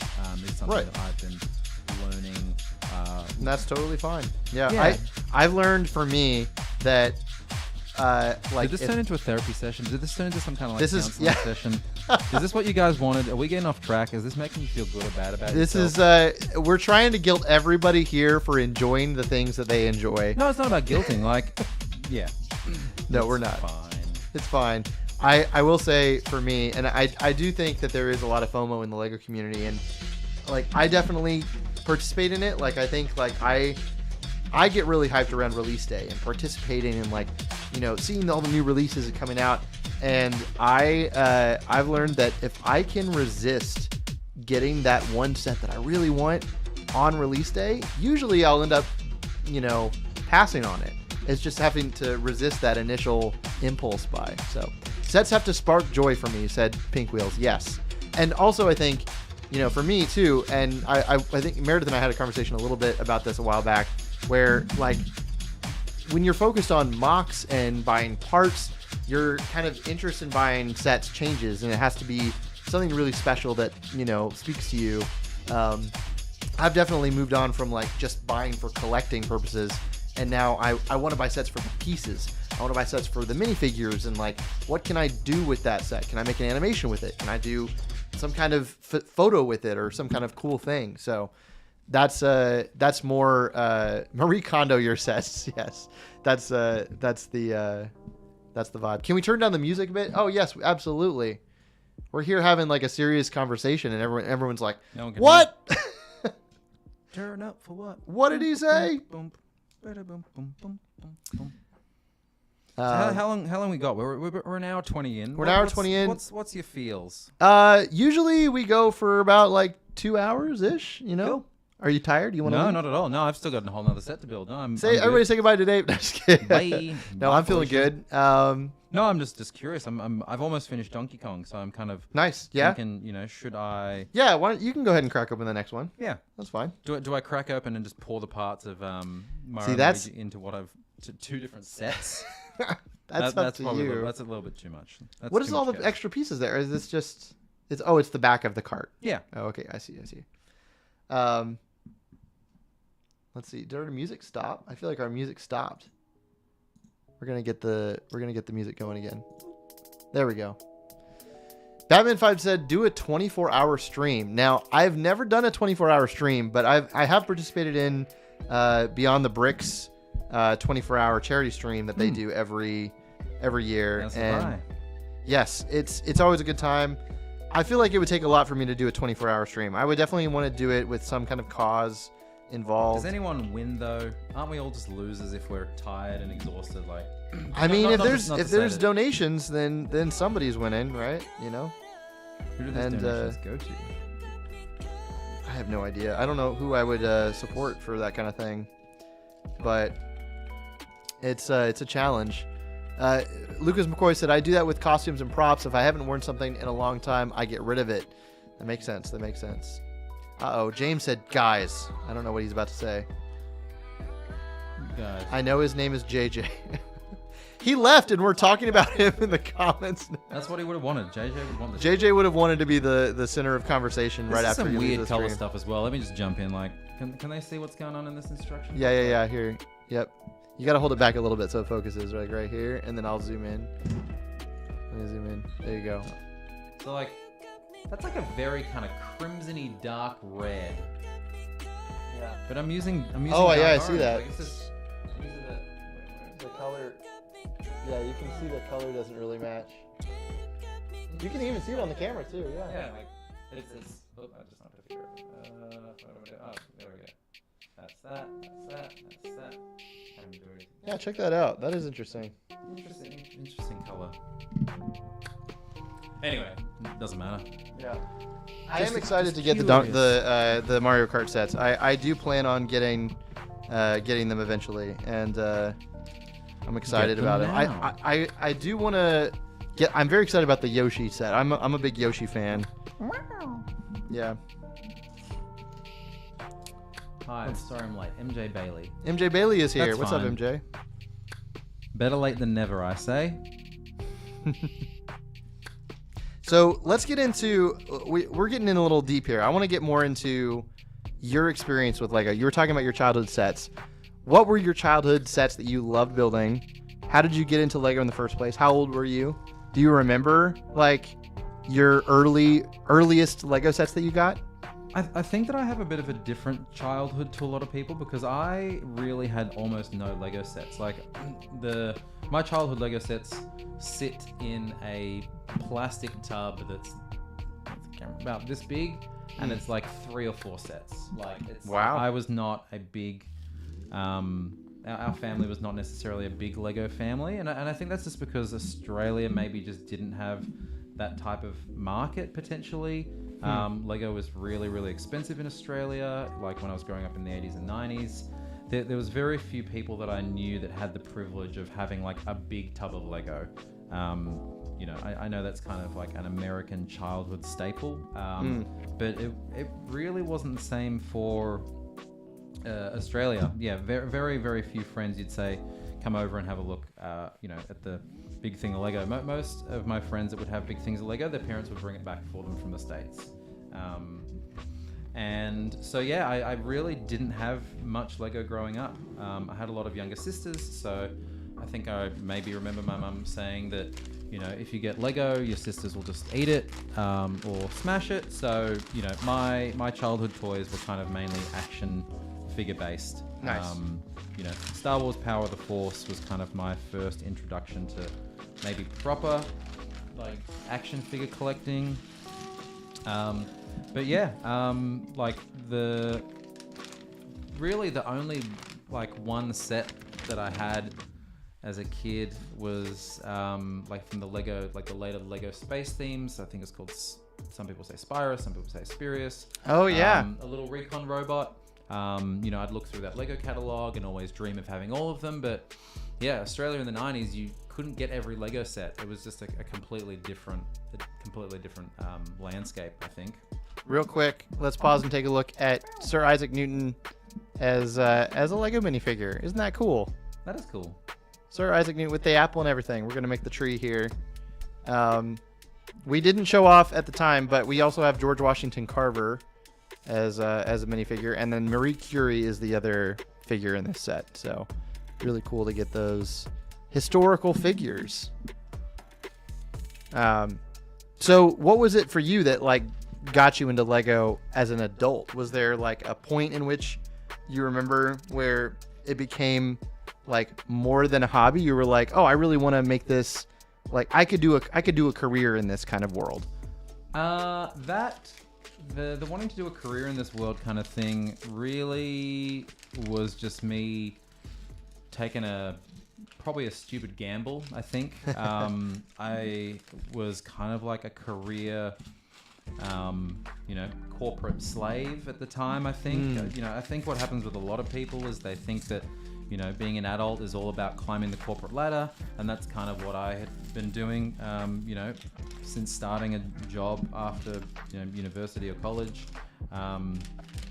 And it was kind of more about, you get a job and you just keep getting promotions and you kind of work for it there. But I think that I started to realize that, so I got my job working with Lego when I was 29, and I think it kind of like at that stage I realized that wasn't making me happy. And I saw this the job going for Lego, and I saw that as an opportunity to kind of really change my life around. Which, that's awesome. Funnily enough, it did. Like I went in with the full confidence and being like, you know what, this is where I see my life going, and wow. I'm gonna go in with that attitude and take it by the horns, I guess. And luckily enough for me, it worked. Because it's hard to do that, like, leave behind the safe option, which is like that corporate world of, which I feel like is where a lot of people are at. It can be hard to leave that safety net and, go into, hey, I want to do something that fulfills me more creatively, and kind of feeds that for me. So yeah, it's tricky. Like I think as an adult, like my origin story, I think my coming out of my dark ages story is kind of the term they use. Like what was your coming out of the dark ages? And I do have a coming out of the dark ages story, and that was that I had just done a very responsible adult thing of buying new Manchester, like sheets and I think it was just sheets, honestly, sheets and pillowcases, something along those lines, at Target. And I had a $10 voucher that I had 30 days to use, and it was about to expire. I was like on my lunch break at work, and I went back to Target. Just kind of I was like, well, you can't get too much for $10 in this economy. Yeah. It was back in 20 zillion years ago. And I went into Target, and the very first thing that I saw as I walked into Target at the register was Lego Minifigs CMF Series 2. Wow. 3 figures for $10. And I was like, hey, you know what? I haven't touched anything Lego since I was a kid. This is kind of fun. I think I will just spend my $10 on these 3 figures. That'll give me something to do on my lunch break. And that's they're great. Kind of cute. And then got back to my desk at work. Ate my sad corporate work sandwich, and then opened up these 3 little minifigs. Do you remember which ones they were? I think it might have been like a vampire, maybe a disco stew, like a disco character, and I think maybe a DJ. I think maybe. Oh my gosh! We got to pause for a second. We've got something happening in the comments here. Oh, I feel like we've been incentivized. I did tease this earlier. It seems like there's been a call for us to do something, and James has given us real world money to do it. I'll get some lip gloss. Oh no! No, we've got. Thank you, James Nunnally, for your 99 buckaroos here. Your 99 cents. Oh. I was going to say $99. $99. No, not $99. James is not. James is a little cheaper than that. But he wants us to jump as high as we can He wants us to put DK's tie on Batman and then jump as high as we can. Is that the standard of this stream? 99 cents will get us that. Honestly, I feel like for 99 cents. I feel like we're gonna do one. I do a of lot those. of things. 99 cents is 99 cents. This is true. What would you do for 99 cents? This is like a Klondike bar. You know, we would do a lot for 99 cents. Batman 5 says you have made history. Do what James says. I feel like I'm bound by my commitment I'm so mad. I'm Dexter. Dexter, get over here. Dexter. Dexter. This is just for James. This is my impersonation. The IRS will be auditing you now. It's a BOGO, is what Aaron said. Buy one, get one. I am so mad right now. I am so mad right now. All right, I'm stealing DK's tie, and we're gonna put it on Batman. This is a one-time thing, just for James. We're gonna see what Batman looks like with DK's tie on it, and then we're gonna jump. Because here's the thing: when James tells me to jump and pays me to do it, here we go. Look, I've been told what to do by James Nunnally enough in my life. Thank you. Then it'll just be me. It'll just be me. Dave, I need those designs. Why are you 3 months late on this? Here we go. Here's a Batman with DK's tie. Hang on. There it is. You paid for this, James. You asked for it. You got it. There it is. I hope you're satisfied with your purchase. Your hard-earned money that you worked on is right here. And then here we go. I'm gonna stand up in the background of this view. You're gonna watch me jump. Are we both jumping? I can jump. If you want to join me, you can. I stuck there. Are you jumping with me? I'll jump with you. What if we jump and like land on the... There's a light right here that I'm going to hit. Hang on, we got to move some of this. What if we... You're about to watch us hurt ourselves on this stream, I feel like. Yeah, hang on, I got to stretch. We are... What do you want to... Like, you just want to... What if we hit our head? This is not a very close ceiling. Yeah, the ceiling's like right here. We're going to like knock ourselves out. We are on the second floor, so if I crash through, like... I'm about to embarrass myself. Here we go. All right, well, they're getting excited. All right, here we go. You ready? Don't hit that leg. Yeah. We're just doing a big jump. We're just jumping. Yeah. We're gonna do one. This is one. He only paid 99 cents, so he gets one jump from both of us. Are we doing like a crouch thing, or just like? Yeah, let's just go for height without hurting ourselves. All right, ready? I think we're gonna slip on the. Yeah. Imagine like slipping on my back. All right, ready? Ready? Okay. 1, 2, 3. Is that good? Is that what you guys wanted to see?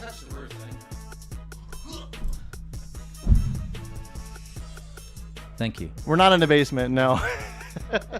All right. Look at that. The things that we'll do on the stream. There's gonna be people downstairs being like, "What is happening?" Yeah. What were you guys doing up there? Hope you guys enjoyed that. James, hope you enjoyed that. I feel like that's definitely... We've done a few things on this stream for donations that are just for fun. We've done ones where... I think we did a karaoke at one point. I can't remember. It's been blocked from your memory. Well, that was fun. The drop hit right after the jump was incredible. Oh, we had a music drop right after the jump.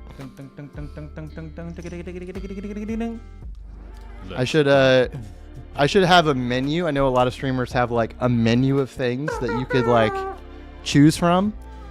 I'll add it to the bottom for next. Now every jump is going to cost like $5. So. Oh, that's fair. At least. Here's a question. What do you do with all your... So, like, you know, each set has, like, a few spare parts. Oh, yeah. What do you do with your spare parts? It's called the Cup of Shame. Oh. The Cup of Shame... I got one of them. I have a few Cups of Shame, actually. And I pretend like it doesn't exist. It's actually in my garage. Okay. It's full of parts. Full of the tiny parts they include extras in. Yeah. And it is definitely... It needs to be sorted out. I tell myself, eventually I'll sort this out. Maybe that would be a whole fun stream, like sorting the Cup of Shame. I think you'd just be so focused on the Cup of Shame itself. It would not be an entertaining stream. No. Well, look, I'm sure it would be. There'd be 99-cent jump donations. Oh, yeah. I would like to do a stream. Okay, everyone in the chat, tell me if you like this idea. In my house, I own a treadmill. Okay? I own a treadmill, and it's one of those like walking treadmills that you can use while you're working. And I would love to do a building stream while walking. But I need a perfect set for this. I feel like maybe like a Sonic the Hedgehog set where I'm running on the treadmill. Oh, yeah. And that would be kind of a fun thing. I want to use it on a stream at some point, but I don't know exactly what to do. Aiden Van said, hey, I can't talk long because I'm not supposed to have my phone. I'm grounded, but I want to watch the stream. So here we are. Thanks for joining, Aiden Vance. Despite you being grounded, I'm happy to see you. How fast can you build and run challenge? Yes, Aaron. That would be the idea. So, I got to figure out what set I would do though. So, you're almost done with this thing. I am done with this thing. Oh, you're on the last page too. Yeah. I am very. That's why. That's that was the. Damn, what's the meme trend at the moment? Tyler DeSilva, you in the chat? The subtle foreshadowing. Oh, yeah. I was like, so what do you do with all your spare pieces? Well, speaking of which, here they all are. Well, that was fun. It's done. Let's take a look here. Show us the DK mobile. There he is. Here, wait, I gotta focus on it. There we go. There he is. DK. Donkey Kong. That's cute. DK. Can I fire the... Yeah. How do I do it? It needs a lot of pressure. Pew. Pew. Well, that's, I think we'll load up the next one. That was a red shell. That one was straight off, And then you gotta try and hit... Hang on. We gotta try and hit the banana. Or hit the lens. Fell a bit short of expectation. Oh. So if you hit the target, does it like launch the banana? Oh, it does. It's loose. Yeah. How do you... Is this like supposed to be like this? Oh, there it is. Yeah. So you hit that and it launches the banana? Yeah. Well, we lost all our pieces. We lost all our things. I don't know where they're going. Oh, just gonna crawl around on the ground. Sounds good. Oh, Soda Lady Subtle Foreshadowing is one of my favorites. I've seen that one, Tyler. That one is an incredible video, a gem. I thought I saw it land like over here, like by the TV here. Yeah. I can see the green shell.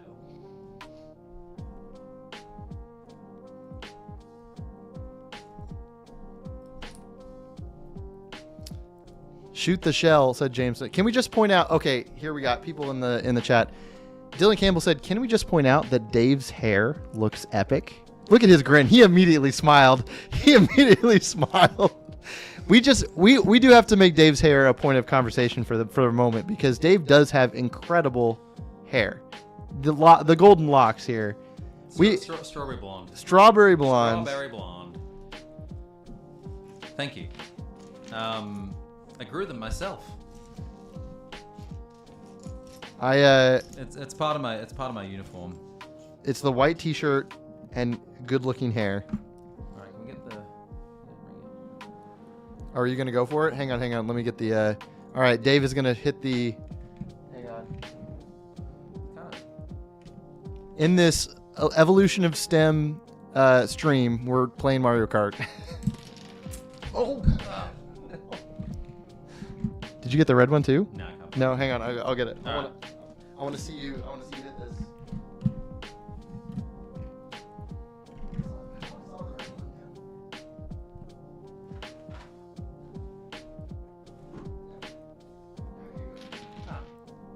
You almost finished your build as well. I've got 2 more bags left. Okay. 2 more bags. All right, let's try this again. I need to get a bit closer. Wait, hang on. I don't want to block the camera. But I'll put the box. Put the box like in the background there. Let's watch Dave hit this banana. Here he goes. Yeah. Nice. That wasn't anticlimactic at all. Great success. Thank you for everyone that stuck around for that. That was the highlight of my year. Yep. Aubrey said, build and chat plus Orange Theory workout. I think that would be too much. We did do some working out while Atlanta BrickCon was happening. Somehow, I was convinced to go and join an Orange Theory class with some friends who were in town.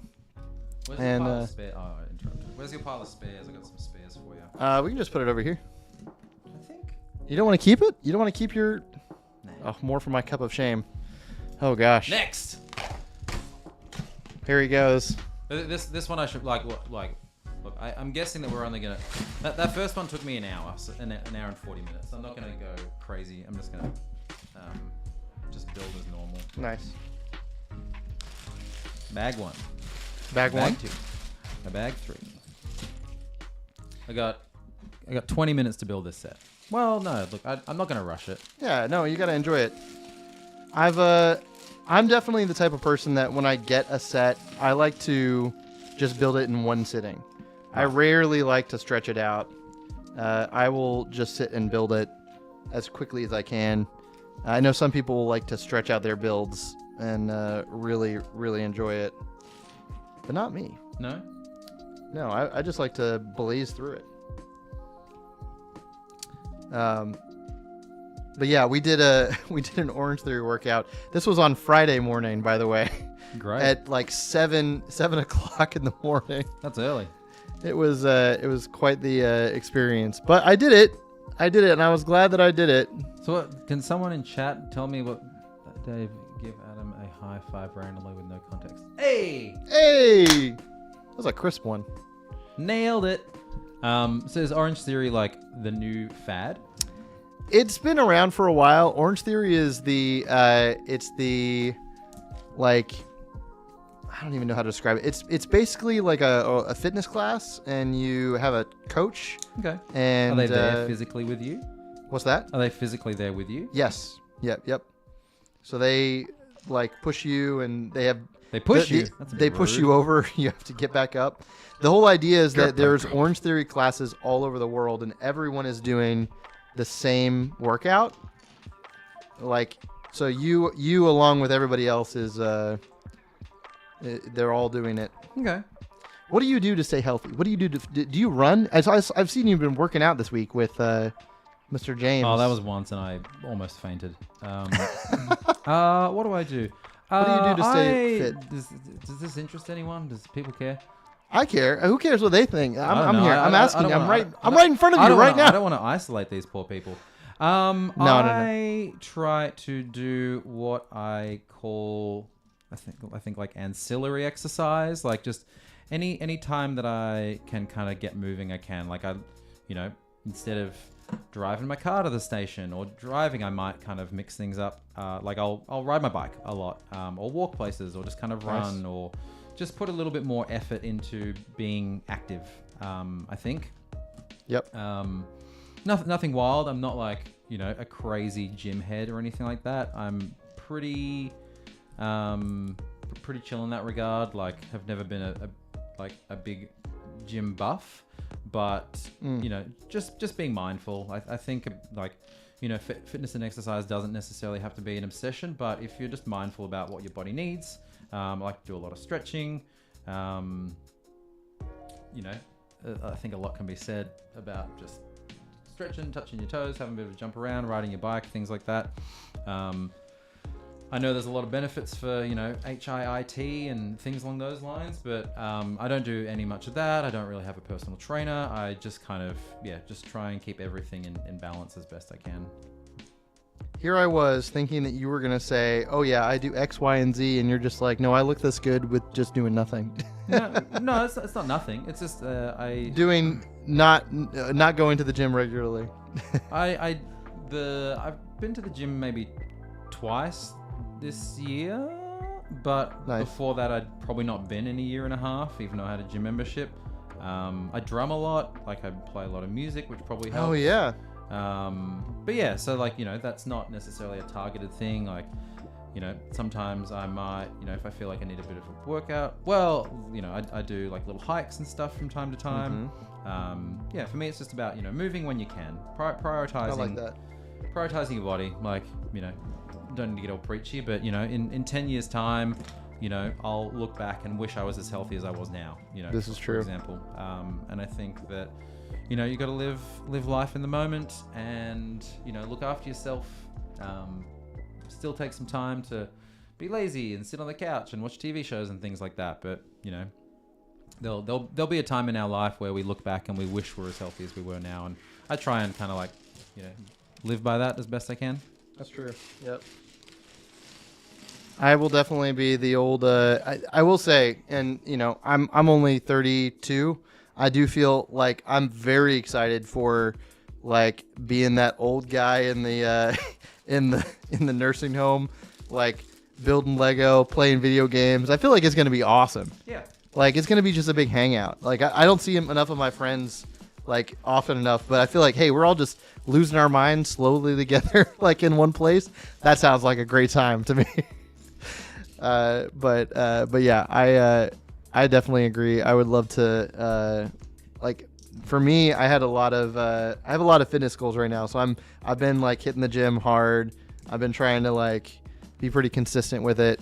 And, yeah, I'm working hard. I got a personal trainer a couple months ago, and I've been like trying to.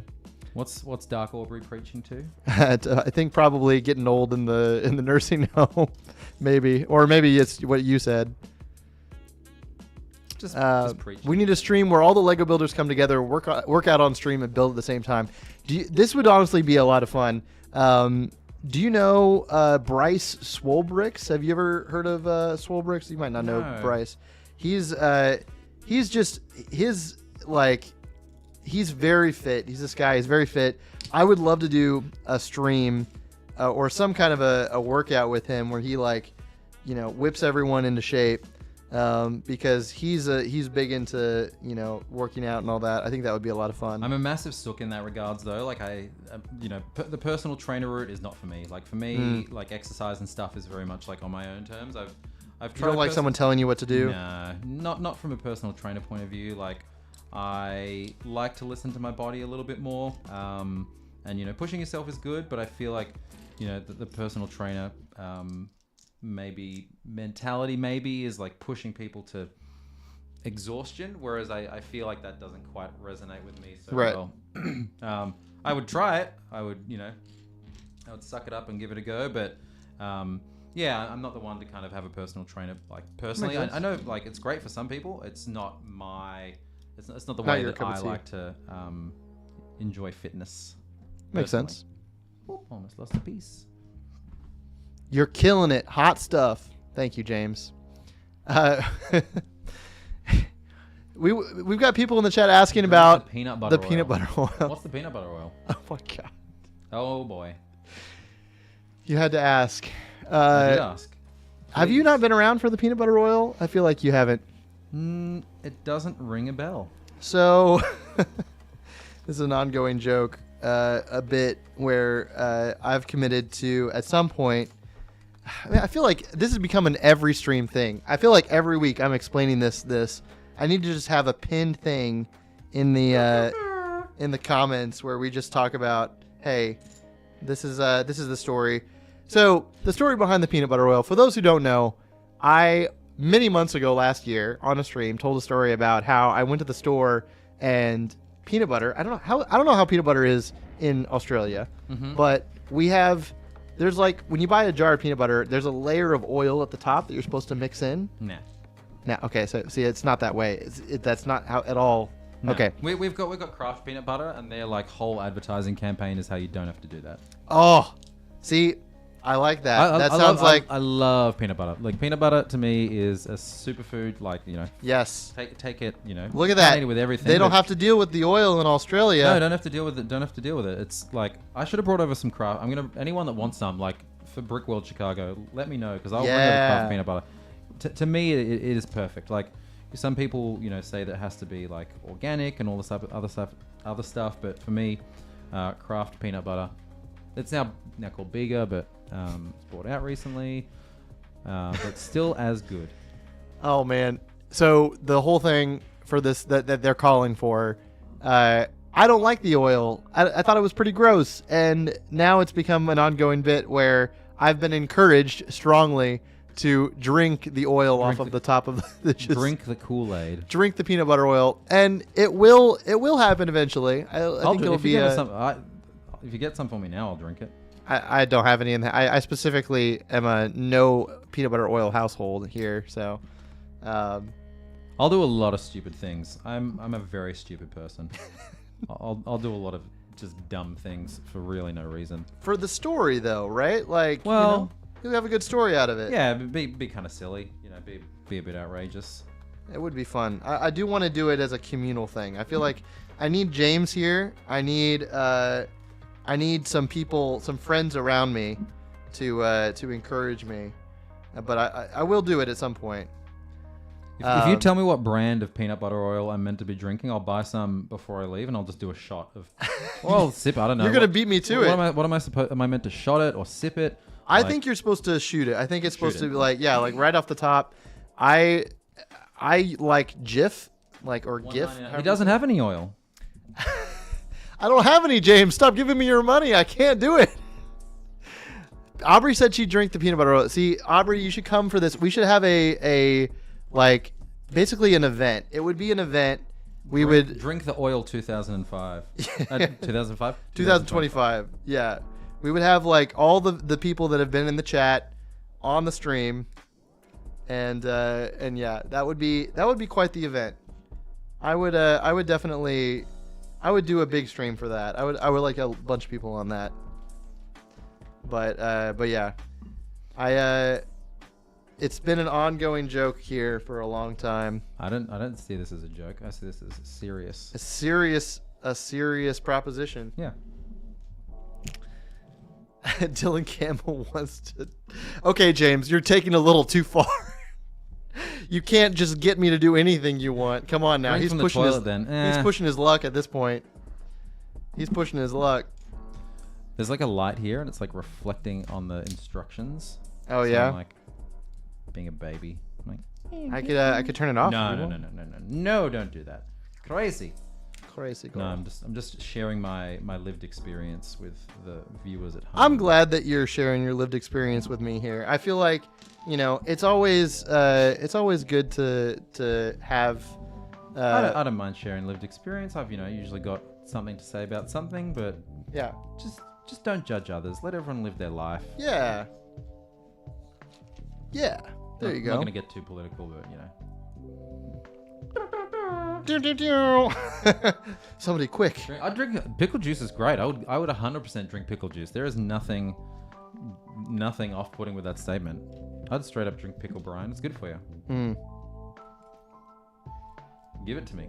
I feel like if I admit that I don't like pickles juice, I'm going to get encouraged to drink that too. All right. Present it. Spoken by the words of Eric Cartman, I think it was. I'm on bag 5 of 6. We're moving through this. As in, you're just about to open bag 5. Oh, you got heaps. Oh man, I'm here I was thinking I needed to speed through this build, so we had minutes left. No, you're good. Slow down. Okay. You could pull an Aaron Crumbly. He worked on he built an ornament for 2 hours. Yeah, but no one's quite as chill as Bumbly Crumbly. Bumbly Crumbly. No, I don't know why he would be called Bumbly Crumbly. Pickle juice is good for your muscles, said Aubrey. Okay, see, now I'm convinced.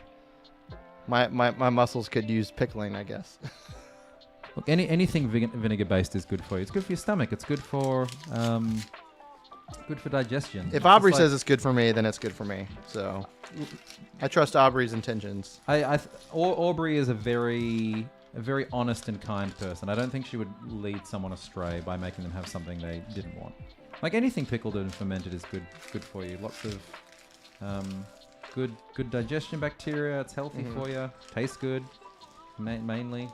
Are you an enjoyer? So obviously, I haven't had this, but in your native country, the Vegemite.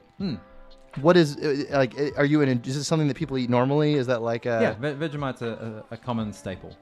Yeah, Vegemite is great. What is Vegemite? Vegemite is I don't know if it was the First or Second World War, but Vegemite was a yeast vitamin extract paste that was used to help keep soldiers in the war like from getting gangrene and scurvy and vitamin deficient and things like that. So it is essentially a concentrated yeast paste. So it's the reason why I think a lot of Americans kind of hear about Vegemite being grotesque is because they're used to getting that jar of oily peanut butter, sticking a big thing and like absolutely slathering it off, whereas Vegemite you kind of only do like a light scrape. It would almost be like having like a very salty butter piece of toast. Like if you have a buttered piece of toast, butter, you're not going to completely drown your bread and toast in butter. Like, you know, it's there.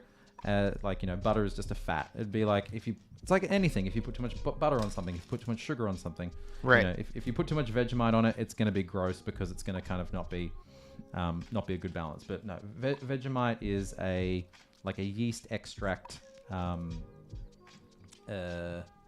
Yeah, that's what it is. Nice. It's just a yeast extract. Aiden Vance, good night. Thanks for joining. Bye.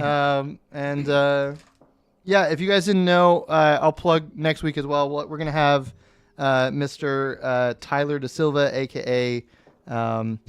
Vivid Bricks, if he's still here. And yeah, this is, if you didn't know, this is something that we're doing. We skipped our last week because of Atlanta BrickCon, but we are back to doing this every week. We do this every week. We're building and hanging out with somebody, whether it's Australia Dave here, or whether it's someone locally or someone visiting from out of town. I like to have different guests on. Sometimes it's just me, but we just build and hang out, and thankful for you guys making us a part of your night. This is the first live stream I've ever done, actually. Really? Yeah, I've never done anything. Like, I've never been on camera for a live stream. Wow. How do you like it so far? I think there's nothing wrong with it. Yeah, that's my way of forcing you to say that you're having fun in front of the camera. I make sure I wear you down for a couple hours of building. And I'm like, True. You having fun yet? No, despite you know how it might come across, but you know, mostly when I do most of my content, I don't usually put my face on it. I kind of prefer to be off camera. I like the work to kind of speak for itself, maybe a little bit more. Yes. So most of the content I do is not usually like front facing. Not that I have any issue with it. I don't know that my introverted self, my true introverted self, kind of prefers to be off camera, even if Makes I sense. can be on camera. So yeah, no, I've never done like a live stream thing like this before, really. Well, I am grateful that you're here. That this I'm is grateful I'm here as well. We're trying new things. Oh, it's fun. It's lovely. Davis used to TV that he thinks live streaming is beneath him. That is true. What's up, Holly? Yeah, Mr. Famous over here on TV. Har har har har. Building Legos and on Look, TV. I do what is required of me. That's all. Give it up for Holly on Film in the comments. What's in up, the Holly chat. on Film? What's up? Yeah, I've never been on live television before. Apparently, it was great. Apparently, I've never been on live television before. No, I've never been on live television. Every time you get dizzy, I have been in a newspaper before, and that was pretty fun. Atlanta's Most Wanted. Yeah. Coming up next on Atlanta's Most Wanted. Lock up your Lego, kids. This man's coming to take it. That's good. Yeah, this was for What's the weirdest flavor of something you've ever had? I had a disgusting spicy pickle beer at a bar not too long ago. pickled beer. Like a pickle flavored beer. Pickle flavored beer. Pickle flavored beer. Like a hot, very spicy, very, very hot and spicy pickle beer. And it was revolting. And I went to the bar and I was like, hey, I don't necessarily want a refund, but this thing was garbage. And the guy's like, was he personally offended? Did he take offense to it? No, he was like, fair enough. And he's like, can I get you something else? I was like, that would be great. That's funny. I've tried a lot of gross things. Well, when I say gross things, I get Maybe excited is not the right word, but I get very intrigued by. You do have a curious. I feel Yes, like a curiosity. Yeah. Yes, I get very curious about things that could potentially be very gross. There was some pickle ice cream, like Pizza Hut in Australia did SpongeBob pickle ice cream. It was fine. Did you get to try the Krabby Patty at Wendy's when they had the Krabby Patty? No. Oh. We don't got no Wendy's. You don't have Wendy's? No. Oh, I'm never moving to Australia. Okay. No. Let me clarify. We do have Wendy's, but it is not the Wendy's that you know. Our Wendy's is just milkshakes, pretty much, and then maybe a hot dog. But like our Wendy's are not restaurants. Ours are like little shopping center, like mall booths that take up as much space that me and Adam are in, and they just make milkshakes. And they'll be like, here's a normal shake, here's a sundae, and here is a what else? Like a loaded shake, and you can get a hot dog, like a very kind of boring ass hot dog. Speaking of hot dogs, we need to take you to the Sonic restaurant if you can make it. Wow. Yes. I would love to come to the Sonic restaurant. I feel like that's something that needs to happen, because it's only going to be around for another month, and you're leaving here, so you got to do it before you leave. Yeah, I would very much enjoy that. I went back. So for those who don't know, so there's a pop-up here in Atlanta right now that's called the Sonic Speed Cafe. I did a reel on it, but it's a Sonic the Hedgehog themed restaurant, and they have chili dogs, they have like fries and all this kind of like Sonic the Hedgehog themed food. It's really cool. But I went there for opening day and it's supposed to be open for like over a month, I think. But I went there for opening day. I waited in line for about an hour, but there were people who were there for like 4 hours who were waiting in line, and I gave up. I went back later. I went back a couple days later. I was like, I'm gonna go back when there's not as many people. Was it good? Like, did it? It's good food. Yeah, it's good. It's a little bit pricey, but it's you get an experience out of it. Yeah. Holly on Film says they're good milkshakes at Wendy's. Okay. Yeah, but that's Holly will agree. That's kind of all they do. It's not like Wendy's burgers or anything like that. It's just literally a milkshake. Huh. Like when I kind of was traveling around this beautiful country, I was like, oh, Wendy's. Oh, it's a whole store. Like, yeah, your Wendy's is not our Wendy's. Let me ask you this. No. And I'll put this out to Holly on Film as well. What is one Australian food brand that you think would perform really well, that all the Americans would love if we had an American version of it? Like, what would you transplant that we don't have here? I don't think there's really much, to be honest. Like, you guys just have so much. Like, everything is, it's no lie when they say everything is bigger in America. Like, everything truly is bigger. It's the countries are very similar, but you have a population that is so much bigger. Our, major cities are all, locked to the sea. You guys have like, full sprawling metropolises that cover your whole country. Mm-hmm. Everything is bigger in America.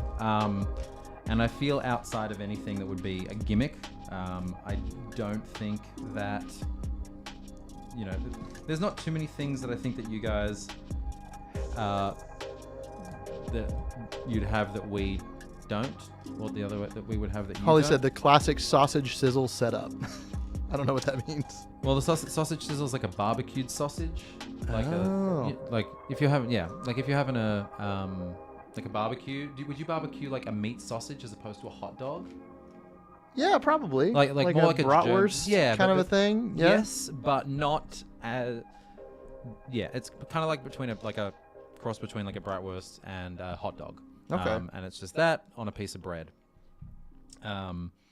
It's not kind of a traditional, and it's not the classic traditional American hot dog, for example. I do love a good hot dog. Yeah, it's just different, I guess. It'd be kind of just like if you went to like I assume most of the people on the stream are from the States. If you went to like an English pub and got like bangers and mash. Okay. Have you ever done that? Yeah. Yeah, like our sausages are kind of more like that.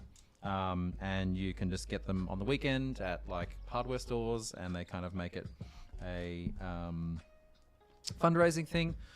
So you just go to Bunnings on the weekend, you get a sausage for $2 if you go in there to do your home improvements and whatnot. I like it. The book is like a pop-up book. Porto. Yes. Would be great here, but exactly. Here's the progress, by the way, for everybody. We haven't shown off the set in a second, so here I'll show you the progress. We're over 2 hours into this build, but it's got a knob here on the back that I'm turning, and you can see we've got the apple tree, we've got the car, and this little micro city here, and this is a pretty cool display. I like the feature. That would be nice to see motorized, like just slap a motor on this and have it perpetually spinning. So, Dylan Campbell says he's probably gonna head out pretty soon. Currently animating a Lego Spider-Man and Daredevil team up. Very nice. Best of luck with that. Thanks for stopping by. Australian coffee would be nice to have. That would be nice. Yeah, the Australian American coffee is quite different. Pretty much, it'd be quite rare for you to find somewhere that does like just filtered coffee. Everything is espresso based, really. It's not as kind of commercial as like the Starbucks of, mocha, frappe, something chino or whatever. It's usually just a latte, like hot milk and a shot of espresso. No, this is Ant Bandit's first land set. This is Ant Bandit's first land set. Yeah, this is. I'm gonna be doing other content on this later on. I'm gonna do what I'd really like to do is I would love to. I was telling Dave earlier before the stream. I really want to take this to a STEM classroom and do like a photo shoot of it in a STEM classroom. So I live super close to a STEM school, and so I'm gonna try and reach out to them to see if they would let me come and do some shots of it in the classroom. But yeah, we'll see. I need to figure out exactly what I'd like to do, but or who I need to talk to for that kind of a thing. But hello, it's a cool set. Come into your school. Yes. Okay. Get away. Yeah. No, it's a cool set though.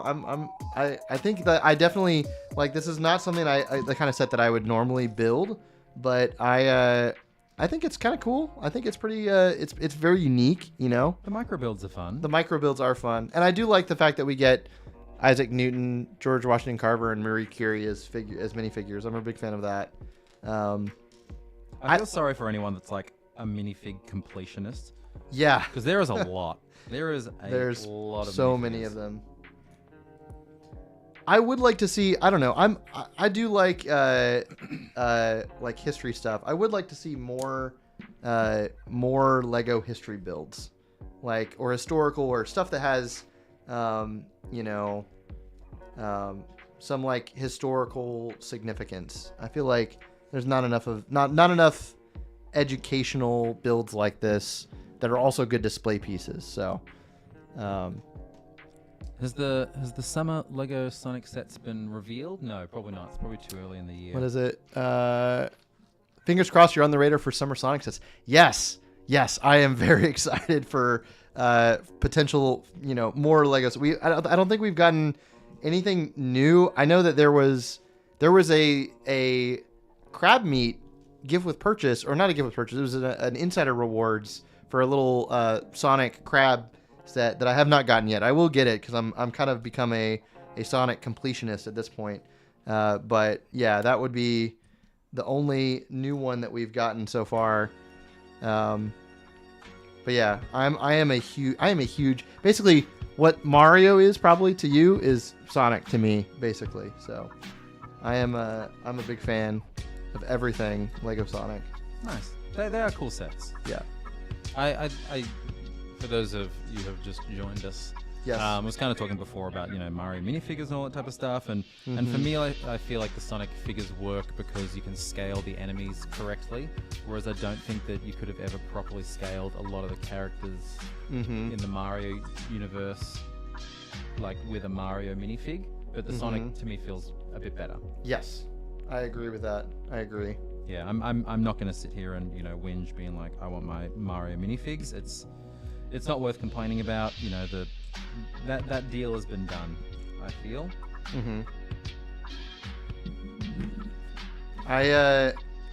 I feel like my dream for Nintendo Lego stuff is I would love to see more. I would love to see like a Metroid set or more Zelda stuff.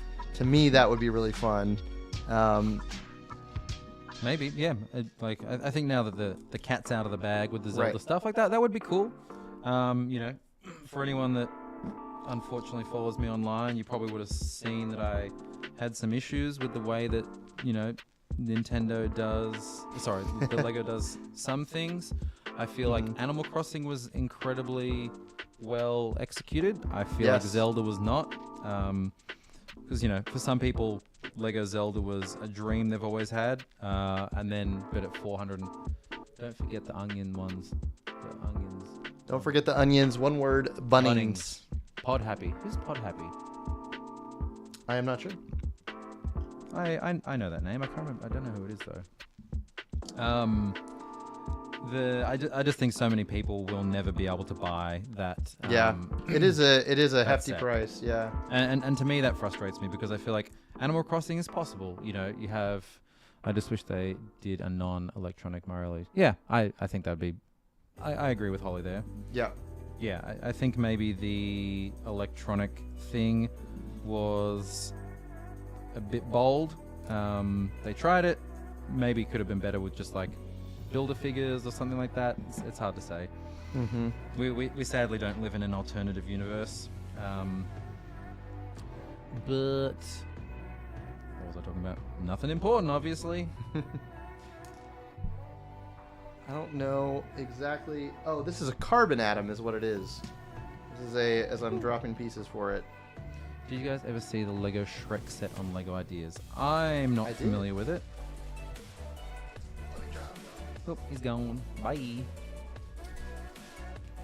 This is the first ever Lego carbon atom. Where's the first ever Lego COVID molecule? Later, guys. Hope you have a great night and put Batman back on the set. He's right here. Hang on. There we go. We're in DK's tie. There's the carbon atom build. It's an interesting assembly. You stretch this like flex tube around it. Nice. Interesting. It's a little bit finicky, but Aren't we all? yeah, aren't we all? Very cool. And then it just goes. Oh, so this is the part that goes up and down. I see.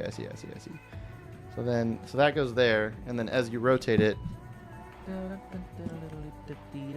there we go. That's the function right there. If you're curious. Very cool. All right, we're on to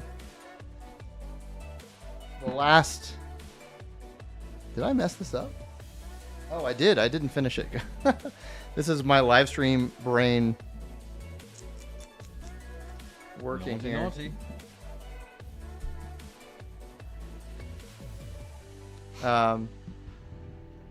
Yeah, this set is definitely better than I thought it was going to be. I think this is not the kind of set that I would usually get for myself.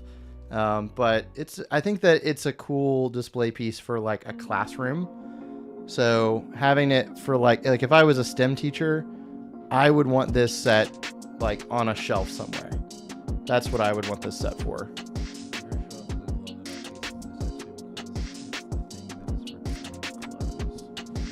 Oh, here we go. All right, last bag. We're almost there.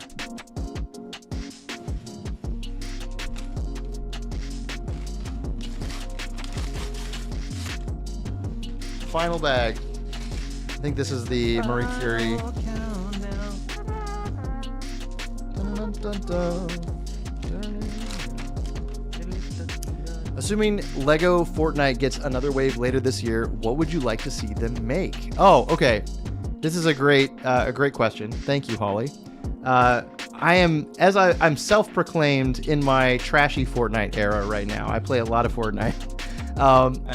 I would love to see just more locations. I think one of the great things about Fortnite is like you've got all these different like POIs that are really unique. But we need certain things like a reboot van. I would love to see a reboot van. We've got the battle bus. We need certain like locations and stuff that you could use to like make your own Fortnite scenes. I think that would be really cool. Obviously, like we've got places like Tomato Town and the Durr Burger. We've already got the Durr Burger. I'm dropping pieces again. The Durr Burger build. Yes, yeah. This whole set was paper bags. Actually, I've seen a few sets with paper bags, but it's not all across the board yet. We've got Marie Curie here that I'm building. Let me put her together. But yeah, I think having some different POIs would be cool. Honestly, that's really what I want the most out of Lego Fortnite, I think, is like locations. Having places like Tilted Towers or classic locations as a set, that would be really cool. You think like kind of like a world building type thing where you kind of, you know, it's like here's a house and yeah. I've never played Fortnite, but I think that I know essentially that, like places for you to display your minifigures and like enact like, you know, a game. I think that would be pretty cool. Having the battle bus was definitely the main thing that we needed, and that was, you know, something we got in the first wave. But yeah, or even like a set that had, for the people that play the build mode, it would be cool to see like walls and other structures, so you could, you know, add those kind of things. Yeah, reboot van is a great idea. Yes. I feel like a reboot van and like some splash barrels, some like items that you see in the game would be cool. But yeah, I also, you know, I made a video about Lego Peely. I definitely am a fan of the big buildable figures too. Like seeing more of those would be awesome. I think of certain skins especially. I think it's a really unique thing to do. Oh, are you done? Yeah. Wow. Here, let's show off the Lego Mario here. I'm moving the stem set out of the way. Show us what we got. All right, where are we? Okay, we got. So these are the new Mario Kart Legos. Mario Kart. Mario Kart Wii. So we built Donkey Kong and Baby Mario and Baby Luigi. Very nice. Are you gonna get the whole wave after this? As I was kind of touching on before, I'm not feeling that I need to get everything all the time anymore. Nice. You know, just something for fun. I'm not going to go out searching for every single thing. Mm-hmm. So, you know, if they go on clearance, maybe they're kind of fun to do, but no desire necessarily anymore. What's your opinion on the entire wave? I think it's fine. I think some of the sets are a bit expensive. These felt I don't know. My concept on I really want to grab the Mario set along with the Donkey Kong and Yoshi. I think some sets are a little bit too expensive, and you should definitely wait for them to go on clearance. Like I think, this one was $35 US. So kind of wheels are cool. It's tricky when it's in hand. Like it's, you know, yes, it's a build experience. Yes, there's lots of parts. You know, mm-hmm. For me to buy this, it worked out to be like 65 Aussie dollars, like with conversion and tax and things like that. So kind of looking at it a little bit, it's like, is this worth the money that I paid for it? I think, unfortunately, not all Lego sets are kind of holding up to that good value prospect anymore. Mm-hmm. I know that's a criticism a lot of people have been giving them. Does Dave use this? I've never played Fortnite. I don't know. Yeah, big clearance, big W clearance.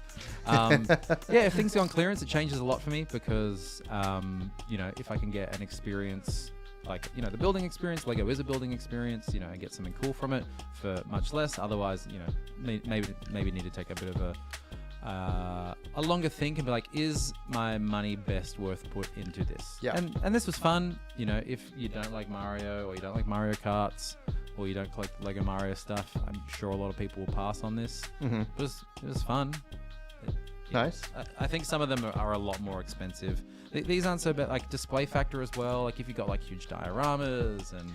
Weren't you working on a big Mario build at one point? I believe you were, right? Yeah, still am, working? but it's just low priority. Like yeah, there's only so much time that everyone has in the day. Makes sense.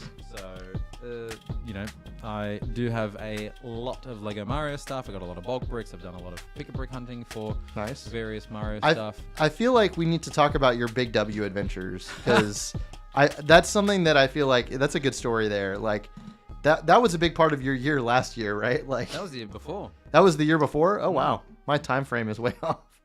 Well, we're at the start of 2025, so that makes sense. Was it?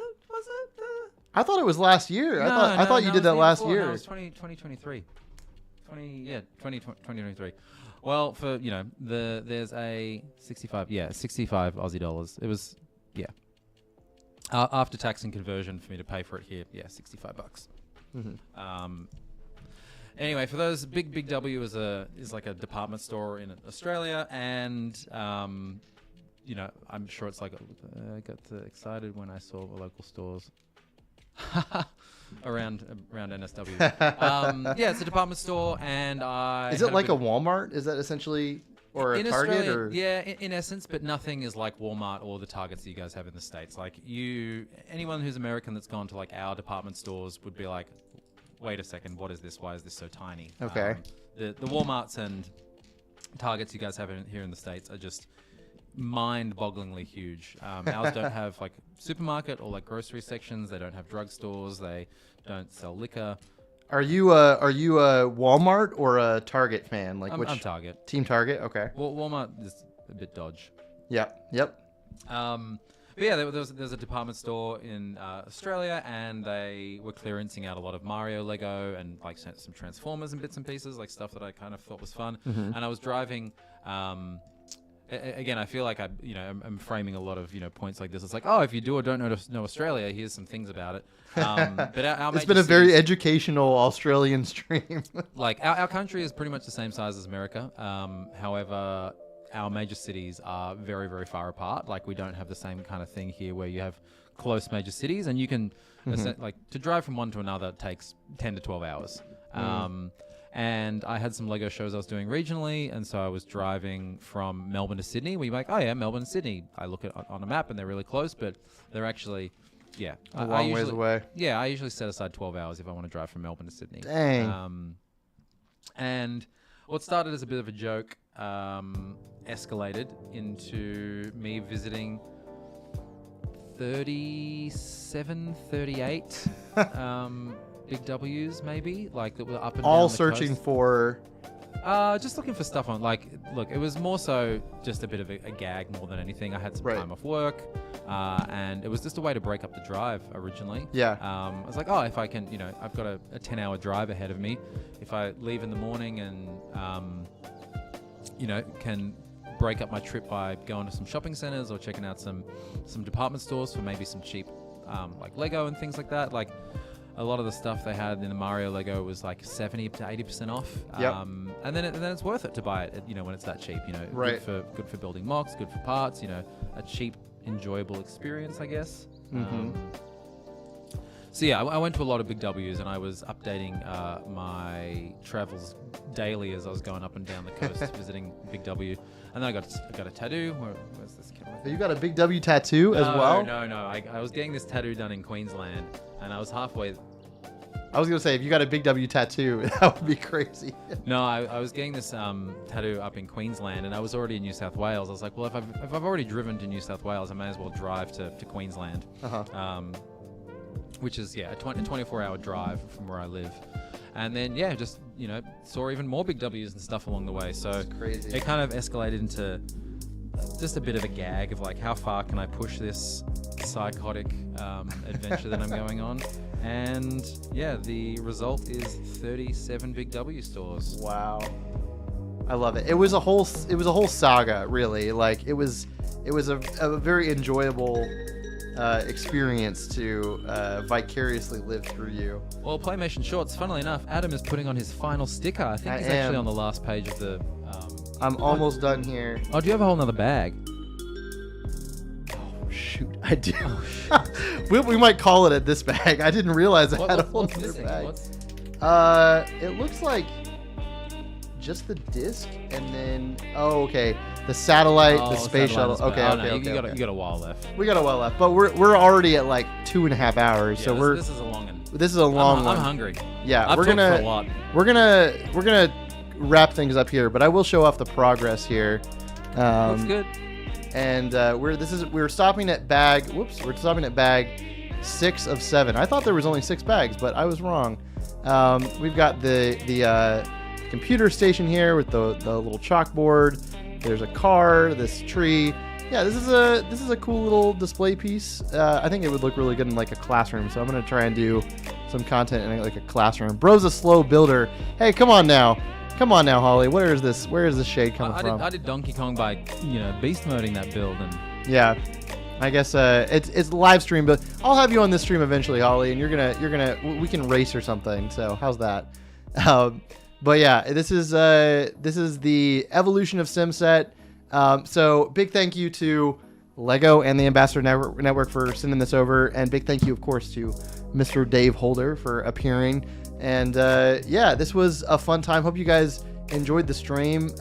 Just to plug Dave, go follow Dave on Instagram and TikTok as well, too, right? Yeah, Are you on TikTok? Yeah, I'm on TikTok. I don't post. Yep. Funnily enough, my followers on TikTok is like 3 times my Instagram one.